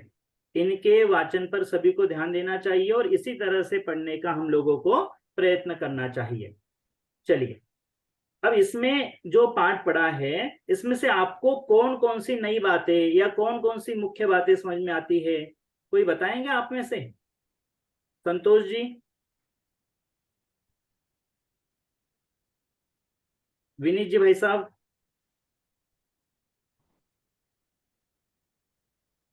यहाँ पे जो हमने पाठ पढ़ा उसमें से मुख्य बात कौन सी आई है? ठीक है, चलिए मैं आपसे पूछता हूँ, आप उसमें से बताइएगा। सबसे पहले यहाँ पर कितने व्यसनों की चर्चा की है? कितने व्यसनों की चर्चा की है? 5 व्यसनों की। हाँ, बहुत बढ़िया, 7 व्यसन की चर्चा की है। अच्छा, व्यसन किसे कहते हैं ये पढ़ा हमने, देखा वहां पे एक लाइन आई थी, व्यसन किसे कहते हैं? महावीर आप बताएंगे? हाँ बताइए महावीर। इसी भी विषय में लवलीन होने को आता है, बुरी आदत को व्यसन कहते हैं। हाँ, बहुत सुंदर। देखिए, सबसे पहले यहाँ पर ये बतलाया कि व्यसन कितने होते हैं? 7 होते हैं। वैसे तो देखो बालको, पूर्व में वितरा विज्ञान पाठमाला में और बालबोध में हमने 7 तत्व भी पढ़े हैं। तो 7 ऐसी बहुत सारी चीजें होती है। 7 जो है नरक भी होते हैं, 7 तत्व भी होते हैं। लेकिन अभी हम यहाँ पर जो चर्चा कर रहे हैं वो किसकी चर्चा है? 7 व्यसनों की चर्चा है। जो पहला और दूसरा जो छंद हमने पढ़ा था, वह छंद जो है वह छंद पंडित बनारसी दास जी का है, जिस आधार से ये पूरा का पूरा पाठ लिखा गया है। क्या कहा देखो, जुआ, आमिष, मदिरा और दारी। जुआ, जुआ खेलना, ये हम सब लोग जानते हैं कि जुआ खेलना क्या होता है? कि जब कभी कभी हम स्कूल में जाते हैं और स्कूल में जाकर के क्या करते हैं कि देखो ये इस तरह से हम शर्त लगाते हैं किसी भी प्रकार से, तुम्हारे कितने नंबर आएंगे, मेरे कितने नंबर आएंगे। या रनिंग में हम रनिंग करते हैं, रनिंग में वहां पर तुम्हारा पहला नंबर आया तो मैं तुम्हें चॉकलेट दूंगा, टॉफी दूंगा, और यदि मेरा पहला नंबर आया तो तुम मुझे टॉफी दोगे। इस तरह से हम हार जीत वहां पर करते हैं, हम शर्त लगाते हैं। तो ये जो शर्त लगाना होता है ना, ये कहलाता है जुआ खेलना। क्योंकि इसमें क्या हुआ, यदि हम हार गए तो हमें बुरा लगता है, हम जीत गए तो उसे बुरा लगता है, तो ये कहलाता क्या है, जुआ। फिर आमिष, आमिष का मतलब क्या होता है, देखो 2 नंबर पे मांस खाना। हमने बालबोध पाठमाला में सदाचार वाला पाठ पढ़ा था, उस सदाचार वाले पाठ में हमने त्रसघात, बहुघात ये सब बातें पढ़ी थी, और वहां पर बतलाया था कि मांस खाना क्या है, त्रसघात है, बहुघात भी है, उसमें वो अनुपसेव्य भी है, अनिष्ट भी है, नशाकारक भी है, इसलिए जो है मांस नहीं खाना चाहिए। तो मांस खाना। मदिरा, मदिरा का मतलब होता है दारू पीना। अब देखो आप लोग ये बात ध्यान देना कि दारू पीना मतलब बाजार में जो हम जाते हैं, बड़ी बड़ी दुकानें दिखाई देती है हमको कहीं कहीं पर, है ना, बियर आदि की, तो जो दुकानें हैं वो दुकानें तो वहां पर दारू है, लेकिन कभी कभी हम लोग इसी प्रकार से घर में भी क्या करते हैं, इस तरह से कोई एक्शन करे। या घर में कोल्ड ड्रिंक्स होती है ना, वैसे कोल्ड ड्रिंक्स भी क्या है, जो कोल्ड ड्रिंक्स है वह भी जो है वो अनिष्टकारक है, लेकिन फिर भी हम कोल्ड ड्रिंक्स पीते हैं। और जो कोल्ड ड्रिंक्स पीते हैं एक तरह से वो भी क्या है, एक तरह से देखा जाए तो बाजार की कोल्ड ड्रिंक्स क्या है, एक मदिरा के समान ही है, क्योंकि उसमें भी अलग अलग तरह से जो है केमिकल वहां पर होते हैं। और दारी, दारी का मतलब क्या है, वेश्यागमन करना। जो बुरी स्त्री होती है उस बुरी स्त्री के पास आना जाना उसे कहते हैं वेश्या। आखेटक, आखेटक मतलब शिकार करना। पुराने जमाने में राजा महाराजा लोग जो होते थे वो क्या करते थे, शिकार करने जाते थे, और शिकार करने जाते समय क्या करते थे, क्योंकि लगता था हमने बहुत बढ़िया शिकार की, और उस जो ज्यादा शिकार करे वो राजा बड़ा, इस प्रकार से माना जाता था। आज भी क्या होता है कि आज भी जो है, यदि मान लीजिए हम रास्ते से जा रहे हो और कोई कुत्ता हमारे ऊपर होके, तो हम क्या करते हैं, पास में कोई पत्थर वगैरह हो तो उठा करके उसे मारेंगे। वो क्या हुआ, हमने उसे मार करके भगा दिया, लेकिन वह भी एक प्रकार से क्या हुआ, शिकार करना हुआ। तो यह जो है वो शिकार भी नहीं करना है। चोरी परनारी, अब चोरी और परनारी जो है, यह चोरी और परनारी किसी की पड़ी हुई, रखी हुई, भूली हुई वस्तु को उठा लेना, इसे चोरी कहते हैं। हमने बालबोध में परिभाषा पढ़ी हुई है। और परनारी मतलब दूसरे की स्त्री की तरफ देखना या उस प्रकार से बुरे परिणाम करना, ये परनारी। ये ही 7 व्यसन दुखदाई, ये जो 7 व्यसन है ये 7 व्यसन दुखदाई है, और ये दुखदाई होने के कारण से हमें, अभी हमने पिछला पाठ पढ़ा था ना, 3 लोक वाला, नरक में ले जाते, तो दुरति मूल दुर्गति के भाई, ये हमें दुर्गति में ले जा सकते हैं। इसलिए हमें इन व्यसनों को क्या करना चाहिए, छोड़ना चाहिए। तो ये तो हुआ छंद का अर्थ, लेकिन पीछे नीचे जो हमने पढ़ा था उसमें याद था जुआ खेलना, मांस खाना, मदिरा पान करना, वेश्यागमन करना, शिकार खेलना, चोरी करना, परिस्त्री सेवन करना, ये 7 व्यसन है। लेकिन व्यसन किसे कहते हैं, तो किसी भी विषय में लवलीन होने को अर्थात आदत को व्यसन कहते हैं। किसी भी विषय में, कभी कभी वह विषय अच्छा भी हो सकता है, कभी कभी वो विषय बुरा भी हो सकता है, लेकिन ये सब बातें कौन सी है, बुरी बातों के संबंध में लेना। जैसे देखो हमें मंदिर में पूजन करना बहुत अच्छा लगता है और हम पूजन में लवलीन हो जाए, तो पूजन में लवलीन हो जाने को व्यसन कहेंगे क्या? कि देखो यदि आदत शब्द का हम अर्थ लेवे तो पूजन में लवलीन होने को भी व्यसन कह सकते हैं, लेकिन वह व्यसन धर्म परक है, शुभ भाव परक है, और शुभ भाव होने के कारण से क्या होगा, वो हमारे लिए अच्छा है। लेकिन जिसके कारण से हमारी दुर्गति हो, इस तरह का कोई भी कार्य नहीं करना, इस संबंध में व्यसन शब्द का प्रयोग किया जाता है। इसलिए बुरी आदतों में हमें कभी भी लगना नहीं चाहिए। इससे क्या होगा, देखो हमारे जीवन में भी इन बातों का बहुत आवश्यकता है। आज यदि हम देखते हैं तो हमारे अगल बगल में कोई हमें गाली देवे, कोई चुगली करे, कोई बुरा काम करे, तो उसे कोई अच्छा नहीं कहता है।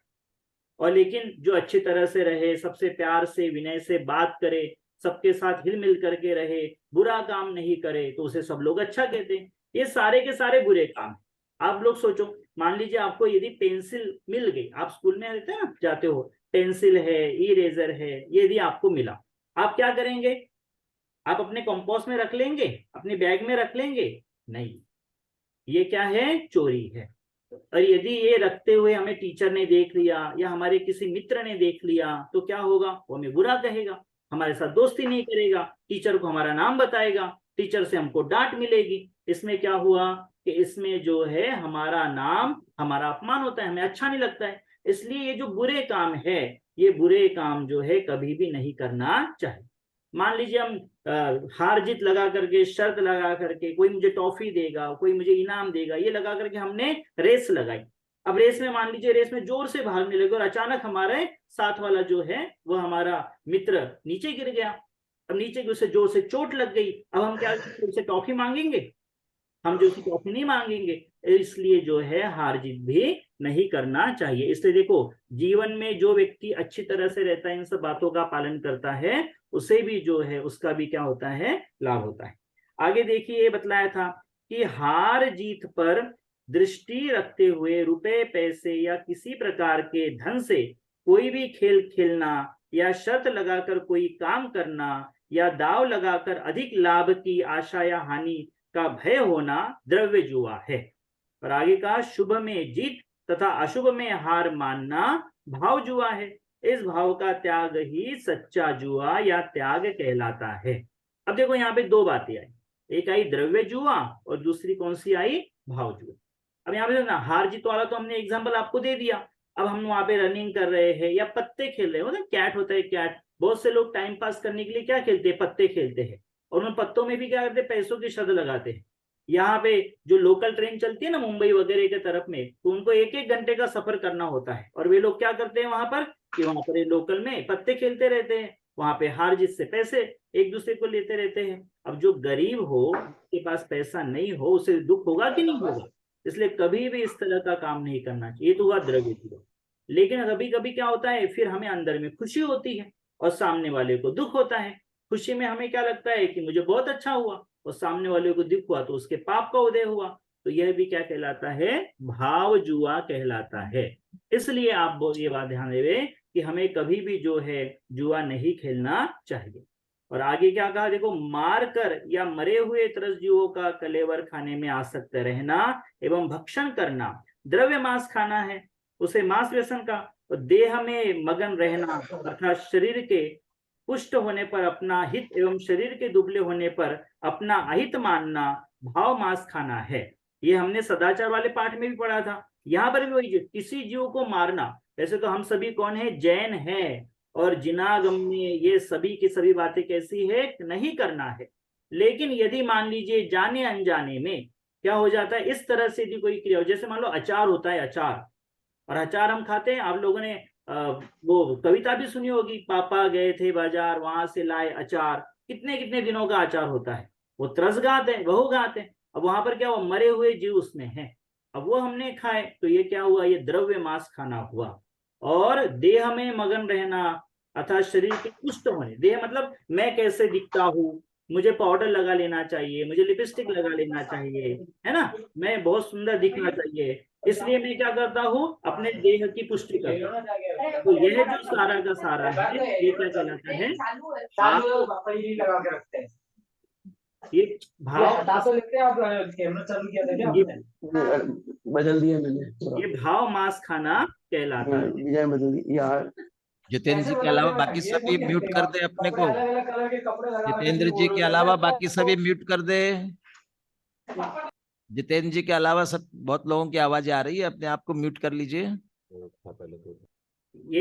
ये भाव मांस खाना कहलाता है। इसलिए देखो, अपने शरीर, वास्तव में ये सब बातें हमने द्रव्य गुण पर्याय वाले पाठ में पढ़ी थी, आप लोगों को ध्यान होगी। इसलिए आप ये बात ध्यान में लीजिएगा कि अपना शरीर जो है ये पर है और हमारा आत्मा पर है। तो इसमें तो जब होना जो होगा वैसा होगा, इसलिए कभी भी अपने शरीर की पुष्टि भी नहीं करना चाहिए।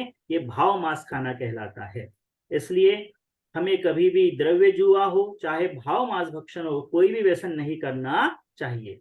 इस तरह से ये दो बातें, व्यसन किसे कहते हैं? भाव जुआ, द्रव्य जुआ, भाव मांस भक्षण और द्रव्य मांस भक्षण, ये आपको ध्यान में आया होगा। अब मैं आपको कुछ प्रश्नोत्तर लिखवाता हूं, वो आप सबसे पहले लिख लीजिए।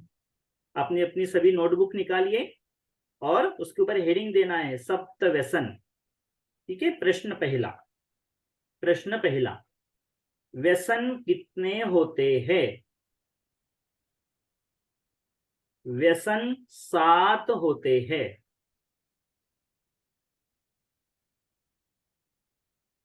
प्रश्न दूसरा, व्यसन कौन कौन से है?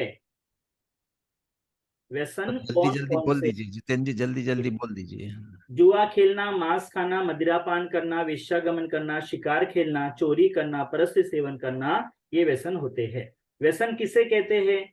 किसी भी विषय में लवलीन होने को अर्थात आदत को व्यसन कहते हैं। द्रव्य जुआ किसे कहते हैं? हार जीत पर दृष्टि रखते हुए रुपए, पैसे या किसी प्रकार के धन से कोई खेल खेलना, शर्त लगाकर कोई काम करना या दाव लगाकर अधिक लाभ की आशा या हानि का भय होना द्रव्य जुआ है। भाव जुआ किसे कहते हैं? शुभ और अशुभ में हार जीत मानना, ये भाव जुआ कहलाता है। द्रव्य मांस खाना किसे कहते हैं? मारकर या मरे हुए त्रसजीवों का कलेवर खाना या उसमें आसक्त रहना द्रव्य मांस खाना है। भाव मांस खाना किसे कहते हैं? अपने देह में मगन रहना, शरीर को पुष्ट करना, उसे भाव मांस भक्षण कहते हैं। बालकों, आप सभी को ये प्रश्नोत्तर लिख लिए सभी ने? आपको ध्यान आ गया होगा। चलिए अब आप बताइए, किसी भी विषय में लवलीन होने को अर्थात आदत को व्यसन कहते हैं। किसी भी विषय में लवलीन होने को अर्थात आदत को व्यसन कहते हैं। किसी भी विषय में लवलीन होने को अर्थात आदत को व्यसन कहते हैं या नहीं? राजेश जी भाई साहब। कहते हैं। बहुत सुंदर जवाब दिया है। किसी भी विषय में लवलीन होने की आदत को व्यसन कहते हैं या सम्यक्त्व कहते हैं? संजय जी भाई साहब। व्यसन कहते हैं। बहुत सुंदर। किसी भी विषय में लवलीन होने को अर्थात आदत को क्या कहते हैं? महावीर जी मांगलीकर। व्यसन कहते हैं। बहुत सुंदर। व्यसन किसे कहते हैं? विवेक जी। किसी भी विषय में लवलीन होने को व्यसन कहते हैं। बहुत सुंदर तरीके से आपने जवाब दिए हैं। आगे देखिए, आगे क्या कहा? हार जीत पर दृष्टि रखते हुए या दाव लगा करके आशा या हानि का भय होना, उसे द्रव्य जुआ कहते हैं। हार जीत पर दृष्टि रखते हुए रुपए पैसे की शर्त लगाना, इसे द्रव्य जुआ कहते हैं या नहीं कहते हैं? महावीर जी भाई साहब, महावीर जी टोकर भाई साहब, उदयपुर भाई साहब। कहते हैं। बहुत सुंदर। हार जीत पर दृष्टि लगाते हुए उसमें कार्य करना, इसे जुआ द्रव्य जुआ कहते हैं या द्रव्य मांस खाना कहते हैं? नेक्स्ट। इस प्रकार से अन्य भी जो हमारे प्रश्नोत्तर है उस पे हमें लगा लेना चाहिए। तो बालकों, आप लोगों को ये बात ध्यान में आई होगी कि वास्तविक रूप से जो है, यह जो 7 व्यसन है, व्यसन किसे कहते हैं? बुरी आदत को व्यसन कहते हैं। आप चाहें तो भावासन पर को जीवनी उपयोगी वस्तु में प्रश्नोत्तर कर सकते हैं। जी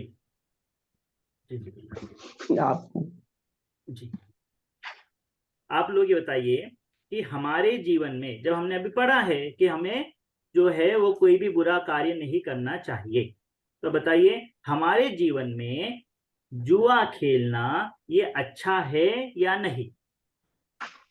महावीर जी भाई सब टोकर। बुरा है। बुरा है। बहुत सुंदर। हमारे जीवन में हमें जुआ खेलना चाहिए या नहीं खेलना चाहिए?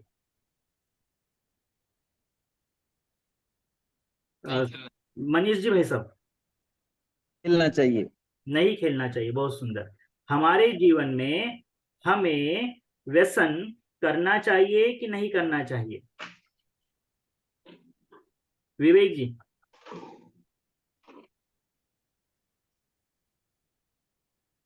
नहीं करना चाहिए। बहुत सुंदर। हमारे जीवन में व्यसन क्यों नहीं करना चाहिए? राजेश जी भाई साहब।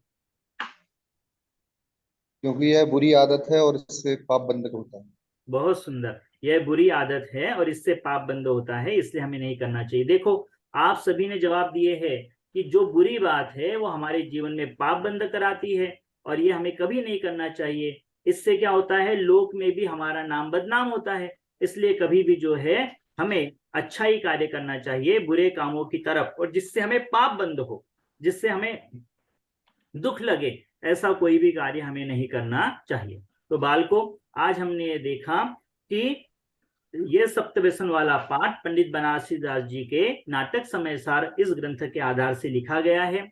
व्यसन जो है वो 7 होते हैं: जुआ खेलना, मांस खाना, मदिरा पान करना, वेश्यागमन करना, शिकार खेलना, चोरी करना, परस्त्री सेवन करना, ये 7 व्यसन होते हैं। किसी भी विषय में लवलीन होने को अर्थात आदत को व्यसन कहते हैं, लेकिन बुरे विषय में लीन होना उसे ही वास्तव में व्यसन कहते हैं। अच्छी आदत को व्यसन कह सकते हैं, लेकिन अच्छी आदत में निरंतर हम लीन हो सकते हैं, उस अच्छी आदत को व्यसन नहीं कहेंगे, लेकिन जिसके कारण से पाप बंद हो उसे यहाँ पर जो है वो व्यसन कहा है। इसलिए हमारे जीवन में कभी भी जिसके माध्यम से दुख हो, आकुलता हो, ऐसा काम हमें नहीं करना चाहिए। हार जीत पर दृष्टि लगाकर कोई भी काम करना उसे द्रव्य जुआ कहते हैं, और शुभाशुभ भाव करना उसे भाव जुआ कहते हैं। मरे हुए पशुओं का मांस खाना या उन्हें मारना या मार करके खाना, ये जो है वो मांस भक्षण, द्रव्य मांस भक्षण कहलाता है। और अपने शरीर की पुष्टि करना, उसकी देखभाल करना, यह भाव मांस भक्षण कहलाता है। इस प्रकार से जो है हमने इस पाठ के मुख्य बातों को भी समझा है।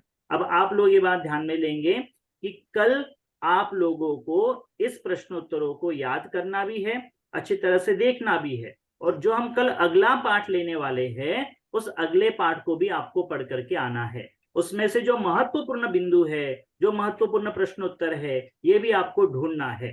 कल हम उन सबकी यहाँ पर क्या करेंगे, तैयारी भी करेंगे और उसको यहाँ पर समझेंगे भी। जय जिनेन्द्र, धन्यवाद।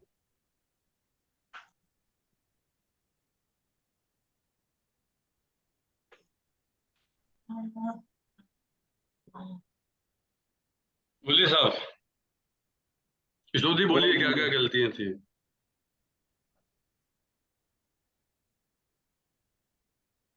किशोर जी गलतियां बताइए।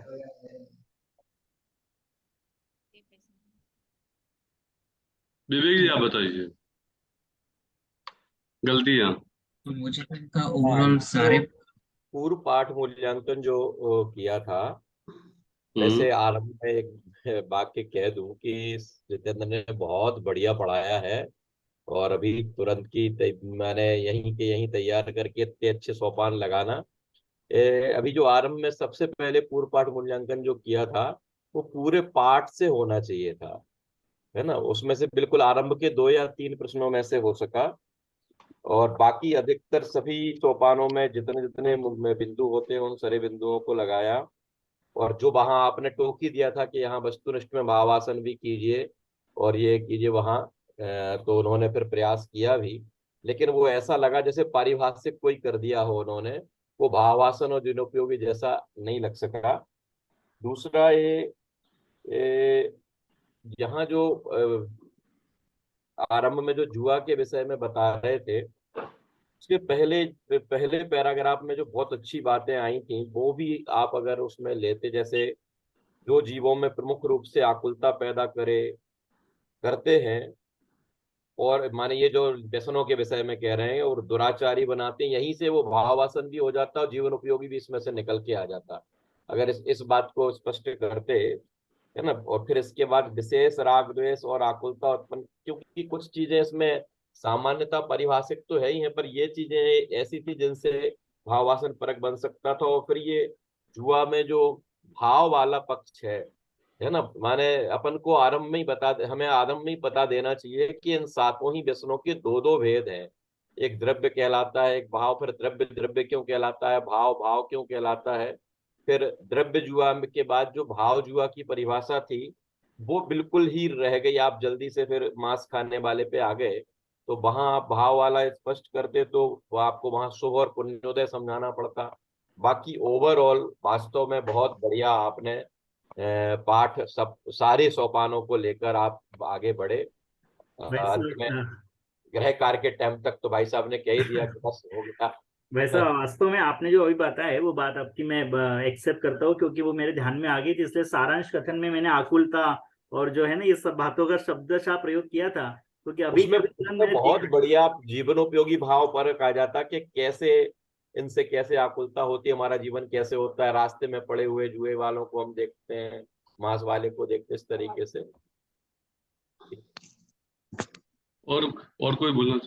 इन्होंने बोलिए माँ। समापन मूल्यांकन नहीं किया है, हैं? हाँ समापन मूल्यांकन नहीं किया है। बराबर। हाँ, मैं बोलूं? बोलिए। हाँ, सबसे पहले अपने प्रकरण जो है वो गलत था, सप्त व्यसन लिख दिया, जबकि इन्होंने पढ़ा है जुआ और मांस खाना 2 ही व्यसन लिए और पूरा प्रकरण सप्त व्यसन बना दिया। उसकी बजाय ये जुआ मांस खाना व्यसन करते तो ज्यादा अच्छा रहता। दूसरी अनुमति बाकी है ना, उसमें बाकी के लेते। नहीं तो पूरा पाठ एक दिन में नहीं खत्म होना था ना। ये इनका हो सकता है कि इनका ऐसे ही हो, इनने एक अनुमति इतनी बड़ी ली। वो अलग बात है। नंबर 2, पूर्व पाठ मूल्यांकन में भाव भाषण जीवन उपयोगी प्रश्न नहीं आए। एग्जैक्ट बराबर। नंबर 3 विचार विश्लेषण जो है उसमें मेरा सुझाव है, इनकी गलती नहीं, क्यों हम ऐसे ही करते रहे। विचार विश्लेषण है वो वन वे हो रहा है, उसमें भी हम बच्चों को शामिल करें ठीक रहेगा, क्योंकि इतना लंबा विचार विश्लेषण हो गया तो बच्चे बोर हो जाएंगे। इन्होंने बहुत लंबा विचार विश्लेषण किया, उसमें भी कुछ बात बच्चे से प्रश्न ऐसा हो जाए ना, तो बच्चे बाल केंद्रित शिक्षा वर्तमान में, तो बच्चे एकदम सुनते ही सुनते रहेंगे तो बोर हो जाएंगे। तो उसमें भी हम प्रश्नोत्तर कर लें, कुछ बीच में कुछ बात समझ तो अच्छा रहेगा, ऐसा मेरा विचार है।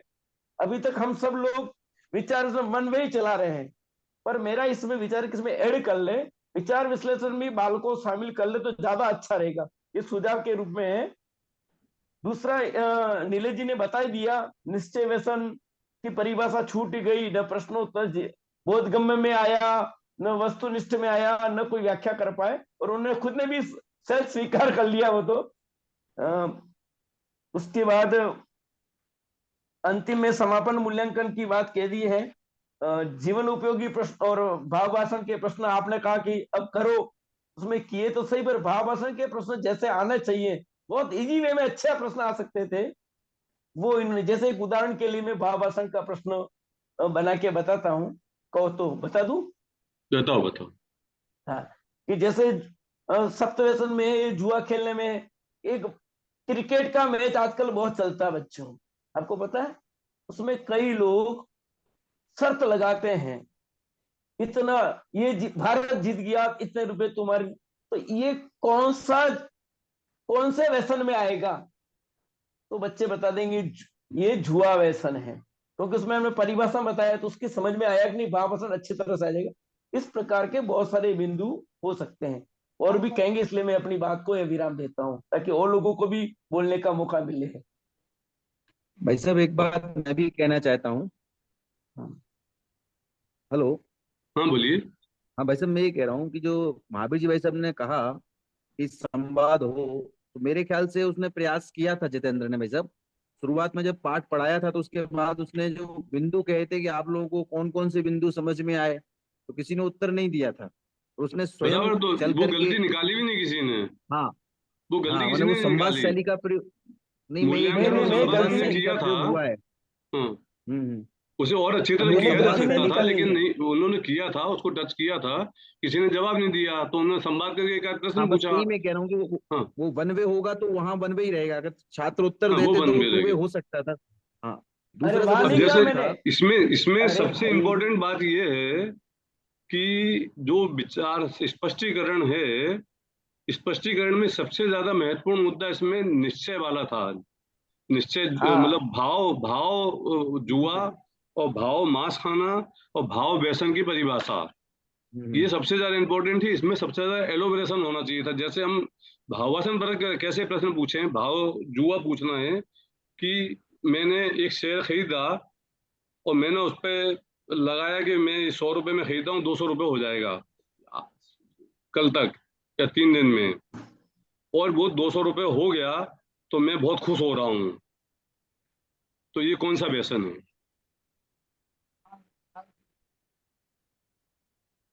तो शुभ में हार, अब वो बोलेगा कि साहब मांस खाना है कि जुआ खेलना, जो भी बोला, तो ये क्यों है? क्योंकि उसने शुभ या ना अच्छा उदय आया, तो उससे उसमें हार और जीत उसने देखी। और वैसे देखो, द्रव्य से देखो तो शेयर पे पैसा लगा करके और उस पर सट्टे जैसा करना वो वास्तव में द्रव्य जुआ भी हो गया और भाव जुआ भी हो गया कि मैंने शुभ में हार की या जीत मानी, अच्छा माना या बुरा माना, तो वो भी हुआ। तो हम दोनों से घटा करके बता सकते हैं ना, ऐसे बहुत सारी एग्जाम्पल दे सकते थे इसके। इसी तरह से मांस खाने के दे सकते थे, ऐसे एग्जाम्पल भी हम पकड़ सकते थे जिनमें मांस खाना मतलब वो है कि देह में मगन रहना, ये वो मांस खाना है, देह की मगनता यही मांस भगवो। तो वो हम कोई ऐसा प्रश्न पूछते जिससे वो जुआ में जा सकता है कि मांस में जा सकता है, वो उसमें कंफ्यूज होता, फिर वो रीजनिंग दे उसका, तो ये भाव वासन परक हो गया। और उसी को हमने जीवनी उपयोगिता में साथ में घटा दिया, तो जीवन से जोड़ के प्रश्न किया उसे, तो जीवनी उपयोगी हो गया और अर्थ भी दोनों के निकल गए। ऐसे 50 उदाहरण निकलते हैं इसमें, शुभ में हार शुभ में जीत के, या देह की मगनताई, मैंने प्रोटीन का पाउडर खाया और सोचा कि हाँ मैं कितना ताकतवर हो गया, ये क्या है। एक्चुअली वैसा ये ध्यान मैं दूल्हा हो गया, बहुत ज्यादा खाने पीने में मेरी कमजोरी हो गई, मैंने 4 दिन का उपवास किया और मैं और बहुत दुबला हो गया, बहुत कमजोरी आ गई है, वायरल फीवर हो गया, बहुत कमजोरी आ गई। किसको आ गई? मेरे को आ गई। ये क्या है? च्यवनप्राश खाओ मोटा हो जाऊंगा। तो मतलब बहुत सारी चीजें, बहुत इंटरेस्टिंग पार्ट है, बहुत सारी चीजें ये ध्यान में थी बातें थोड़ा थोड़ा सा हाँ समय की व्यवस्था देखते हुए और जल्दबाजी में भाई और आगे ये ना हो, इसलिए वो छोड़ते गया, विषय छूटा, कुछ छूटा भी है और कुछ जो गलतियां हुई है वो तो ध्यान में आ ही रही है वैसे। अच्छी बात है, पढ़ाया अच्छी आपने, कॉन्फिडेंस से पढ़ाया, व्यवस्था दी है ढंग से। शिकार व्यसन के समय पर जो कुत्ते को पत्थर से भगाने का उदाहरण दिया, वो शिकार में नहीं आएगा, वो विरोधी हिंसा हो सकती है क्योंकि अपने वो आत्मरक्षा का परिणाम है, इसलिए पत्थर को शिकार पढ़ाया नहीं अभी संतोष जी। नहीं आपने बोला था ये बात कि जो कुत्ता को अगर पत्थर से भगाएंगे तो वो भी शिकार हो जाएगा, एक तरह से वो शिकार नहीं होगा, उसमें हिंसा का भाव और उसमें मारने में आनंद आना और आत्मरक्षा दोनों में अलग अलग परिणाम हैं और दोनों के अलग अलग परिणामों के हिसाब से कर्माधिक की भी श्रृंखला अलग अलग है, इसलिए उसको शिकार में नहीं आएगा। ऐसा है कि जंगली कुत्ते को पत्थर मारना विरोधी हिंसा होगी और अपने हम जा रहे हैं फालतू में चलते फिरते उठा के कुत्ता देखा वो मार दिया फालतू में, वो बराबर है, तो वो आप इसमें डाल सकते हैं। नहीं वो अपने उन्होंने उदाहरण ये दिया था कि वो अपने ऊपर भौंका, अच्छा भौंका, तो अपने ऊपर तो उसको भगाने के बहुत बार क्या होता है अपन डायरेक्ट उसे नहीं मारते हैं पर फेंकते हैं ताकि वो भग जाए, उसमें शिकार नहीं आ सकता। हाँ वही उसे शिकार नहीं कह सकते हैं। सही बात। और अगर मारना मतलब अगर वो डायरेक्ट पत्थर भी मारते हैं आत्मरक्षा के लिए तो भी उसमें शिकार का परिणाम नहीं आएगा। अब एक चीज और मैं बताता हूँ आपको, मतलब जानकारी के लिए दे रहा हूँ केवल कि जो 3 लोग वाला पार्ट था। एक बात मैं कहना चाह रहा हूँ जरा, मैं ये कहना चाह रहा हूँ कि अभी जो यहाँ पर भाव मांस खाने की बात है, देह में मगनताई के संदर्भ में ठीक है, लेकिन क्या आत्म कल्याण के लिए शरीर को स्वस्थ रखने का जो प्रयास किया जाएगा क्या वो भी इसमें रखेंगे अपन? जीवन उपयोगी के समय पर अपन इसको स्पष्ट करना होगा ना ये बात अपन को। तो शरीर को स्वस्थ रखने उसमें राग कहाँ आ रहा है शरीर से?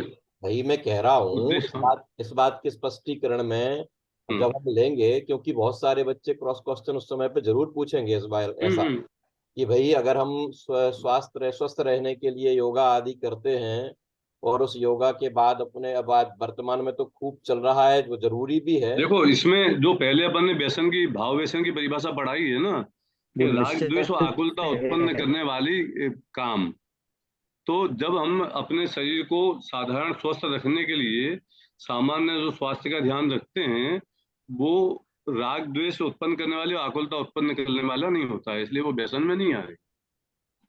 और भाई साहब दूसरा क्या है, जो भाव पक्ष है वो सारा आध्यात्मिक और निश्चय की मुख्यता से है, वो भी बच्चों को थोड़ा सा स्पष्ट करना पड़ेगा। और दूसरा उनका स्तर जो है वो भीतरा विज्ञान का है, बालबोध का नहीं है, क्योंकि जो पाठ है वो भीतरा विज्ञान का है। अब जैसे मिथ्यात्व से युक्त राग द्वेष परिणामी व्यसन है, अब ये परिभाषा बहुत एलोवेट करने जैसी थी, बहुत महत्वपूर्ण थी। भाव वाली परिभाषा आती तो पूरा हो जाता था। शरीर के प्रति राग नहीं है, आपसे जीवनोपयोगी पूछने के लिए कहा था, तब जो प्रश्न आए ना वे बहुत ही सामान्य ऐसे आए कि जुआ खेलना चाहिए या नहीं खेलना चाहिए, इस तरह के आए सामान्य। उसकी जगह कोई घटना को जोड़ते हुए किसी ने जुआ खेला, जैसे पांडवों ने, उनका विनाश होने का कारण क्या बना, पांडवों को दुख उठाने का कारण क्या बना, इस तरह के कोई लेकर के पूछते तो ज्यादा ठीक रहता। करना चाहिए कि नहीं करना चाहिए, इस तरह से सामान्य ही बहुत प्रश्न लिए थे। वो पारिभाषिक हो जाता है। अच्छा, मैं ये कह रहा था एक पॉइंट जो है कि इसके पहले वाला जो पार्ट है ना, 3 लोग वाला, उसमें सामान्यतः भावासन परक और जीवनोपयोगी ये बहुत ज्यादा निकलते नहीं है और निकालना नहीं चाहिए, मतलब क्योंकि वो फिर कई सारे विवादों को भी जन्म दे सकते हैं, बहुत सारी क्यूरियोसिटी को जन्म देंगे, बहुत सारे प्रश्न पैदा करेंगे। तो ऐसा पार्ट पहले हो, वो वाला आप सैंपल में मत लो। भले ही आप चाहते तो सप्तव्यसन का ही अंतिम पार्ट ले लेते और पहले वाले पार्ट में से पूर्ण पाठ मूल्यांकन करते तो आपको दोनों जगह अच्छा मिल जाता। अब इसमें भावासन और जीवनोपयोगी नहीं मिला, तो फिर आप जब पार्ट पूरा कर दिया ना आपने, तब आपको ये स्पष्टीकरण देना चाहिए कि चूंकि 3 लोग वाला पार्ट था तो उसमें भावासन परक के जीवनोपयोगी कोई प्रश्न नहीं बनते थे, इसलिए मैंने पूर्ण पाठ मूल्यांकन में नहीं पूछे। तो वो आपकी गलती नहीं होती फिर, क्योंकि आपको स्टेप ख्याल था, लेकिन आप नहीं बनते तो नहीं बना रहे हो, कोई जबरदस्ती थोड़ी बना सकते हो हर चीज को। तो ये जो पॉइंट है कि बाद में हम स्पष्टीकरण कर दो, कहीं पे हमने आपको छूट दी है कि आदर्श वाचन आपको नहीं कराना है, आप नहीं कराओगे तो भी चलेगा, अनुकरण वाचन सीधा करा सकते हो। लेकिन वो जब पाठ पूरा पढ़ा देते हो, आपका कंप्लीट करते हो, तब आप ये बोलते हो कि चूंकि ये 16 साल से ऊपर के बच्चों की क्लास थी और बच्चे पढ़ करके आए हैं, अच्छे बच्चे हैं, इसलिए मैंने आदर्श वाचन करके रिपीटिशन नहीं हो, इसलिए अनुकरण वाचन ही डायरेक्ट कराए। तो आप ये बात बाद में बोल देते हो तो आप आदर्श वाचन स्किप कर देते हो तो भी आप चलता है, क्योंकि हमने ये निर्देशिका में दिया है कि आप आदर्श वाचन कर सकते हो। तो ये सारे टेक्निकल मुद्दे हैं जिनको जो आपको ध्यान में होंगे, तो उनका उपयोग कभी आप भूल से भी कर दिया आपने, आदर्श वाचन स्किप कर गए, तो आप आगे जाके ऐसा कर सकते हो। उसे बोल दिया तो भी आपका काम निकल गया। एक निर्देश जो था आदर्श वाचन का वो अधूरा था, आपने उसमें जो मुद्दे नोट करने, मार्किंग करनी, वो नहीं दिया था। एक ये मुद्दा भी था। अब बहुत अच्छा था, लेकिन पढ़ाया अच्छा, और इसी तरह से तरीके से अपन करेंगे, प्रयास तो बहुत अच्छा होगा। भाई साहब, अभी आपने जो कहा 2 मिनट, वो आदर्श वाचन एक बार वापस बताएंगे सर? आदर्श वाचन में हमने एक ऑप्शन डाला है आपको, वो ध्यान में आ यदि गया। कोई बड़े बच्चे हैं और हमारे बच्चे पढ़ करके आए हैं, आदर्श वाचन के 2 उद्देश्य हो गए अभी आजकल हमारे पास। एक उद्देश्य तो ये हो गया कि हम उसे पढ़ करके बता रहे हैं और बच्चा रिपीट सही कर ले, एक उद्देश्य तो ये होता है।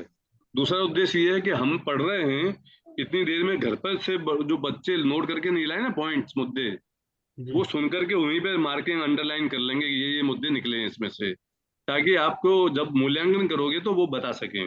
ये 2 उद्देश्य हैं। आपको आपकी कक्षा में आपके विवेक पर निर्णय होता है ये कि बच्चे अच्छे हैं, घर से ही पढ़ के आएंगे, मूल्यांकन में राइट करके आए हैं निशान लगा के। तो अब आदर्श वाचन को स्किप कर दिया आपने कि सीधा अनुकरण वाचन करा दिया, तो ये बोला कि ये बच्चे दोनों पढ़ रहे हैं, आपको ध्यान से पढ़ना, निर्देश दे दिए सारे। और यदि कोई नहीं करके आया है, इनकेस यदि एक आध कोई बच्चा, तो अभी वो मार्किंग भी कर ले सुनते वक्त में सारे मुद्दों को, ताकि हम आगे जब पूछेंगे तो आप बता सकें इसमें से प्रमुख मुद्दे क्या आए हैं।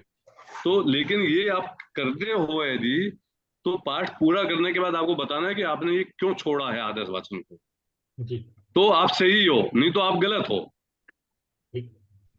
मतलब वो स्किप नहीं हुआ आपके दिमाग से, आपने इंटेंशनली छोड़ा है, ये पता लगता है। ये बात कल का टाइम पैसा, कल का टाइम, कल का शांति जी रात का रखना केवल। हाँ, क्योंकि 11:05 हो गया टाइम मिले मनमानी। शांति जी भाई सब चले गए हैं। कोई बात नहीं, कल ये बात ठीक है, कल रात का ही रखेंगे, लेकिन कल हम किसी से पूछेंगे नहीं कि कौन को पढ़ाना है, सबको पढ़ाने की तैयारी लेकर के आना है। हम यहीं पर चेहरा देख करके नाम बोलेंगे और उसको पढ़ाना है। आप सब तैयारी करके आइए, ऑप्शन लेके मत बैठिए। अभी 24 घंटे पूरे हैं। कल सुबह की और दोपहर की कक्षा नहीं है। कल रात को 9 बजे से 11 बजे तक होगा। यदि 8 बजे से हम कर सके तो हम आपको उसके ग्रुप पर सूचना दे देंगे कि 8 बजे से है तो 8 बजे से आप आइए, नहीं तो 9 बजे से। 11 बजे का फाइनल है। लेकिन कल हम पूछेंगे नहीं आपसे, हम जिसको भी बोलेंगे उसको पढ़ाना है। अपने पाठ वगैरह सब तैयारी करके आइएगा, ठीक है। जय जिनेन्द्र। जय जिनेन्द्र। जय जय जिनेन्द्र। जिनेन्द्र सभी को। जय जिनेन्द्र सभी। जय जिनेन्द्र। जय जिनेन्द्र।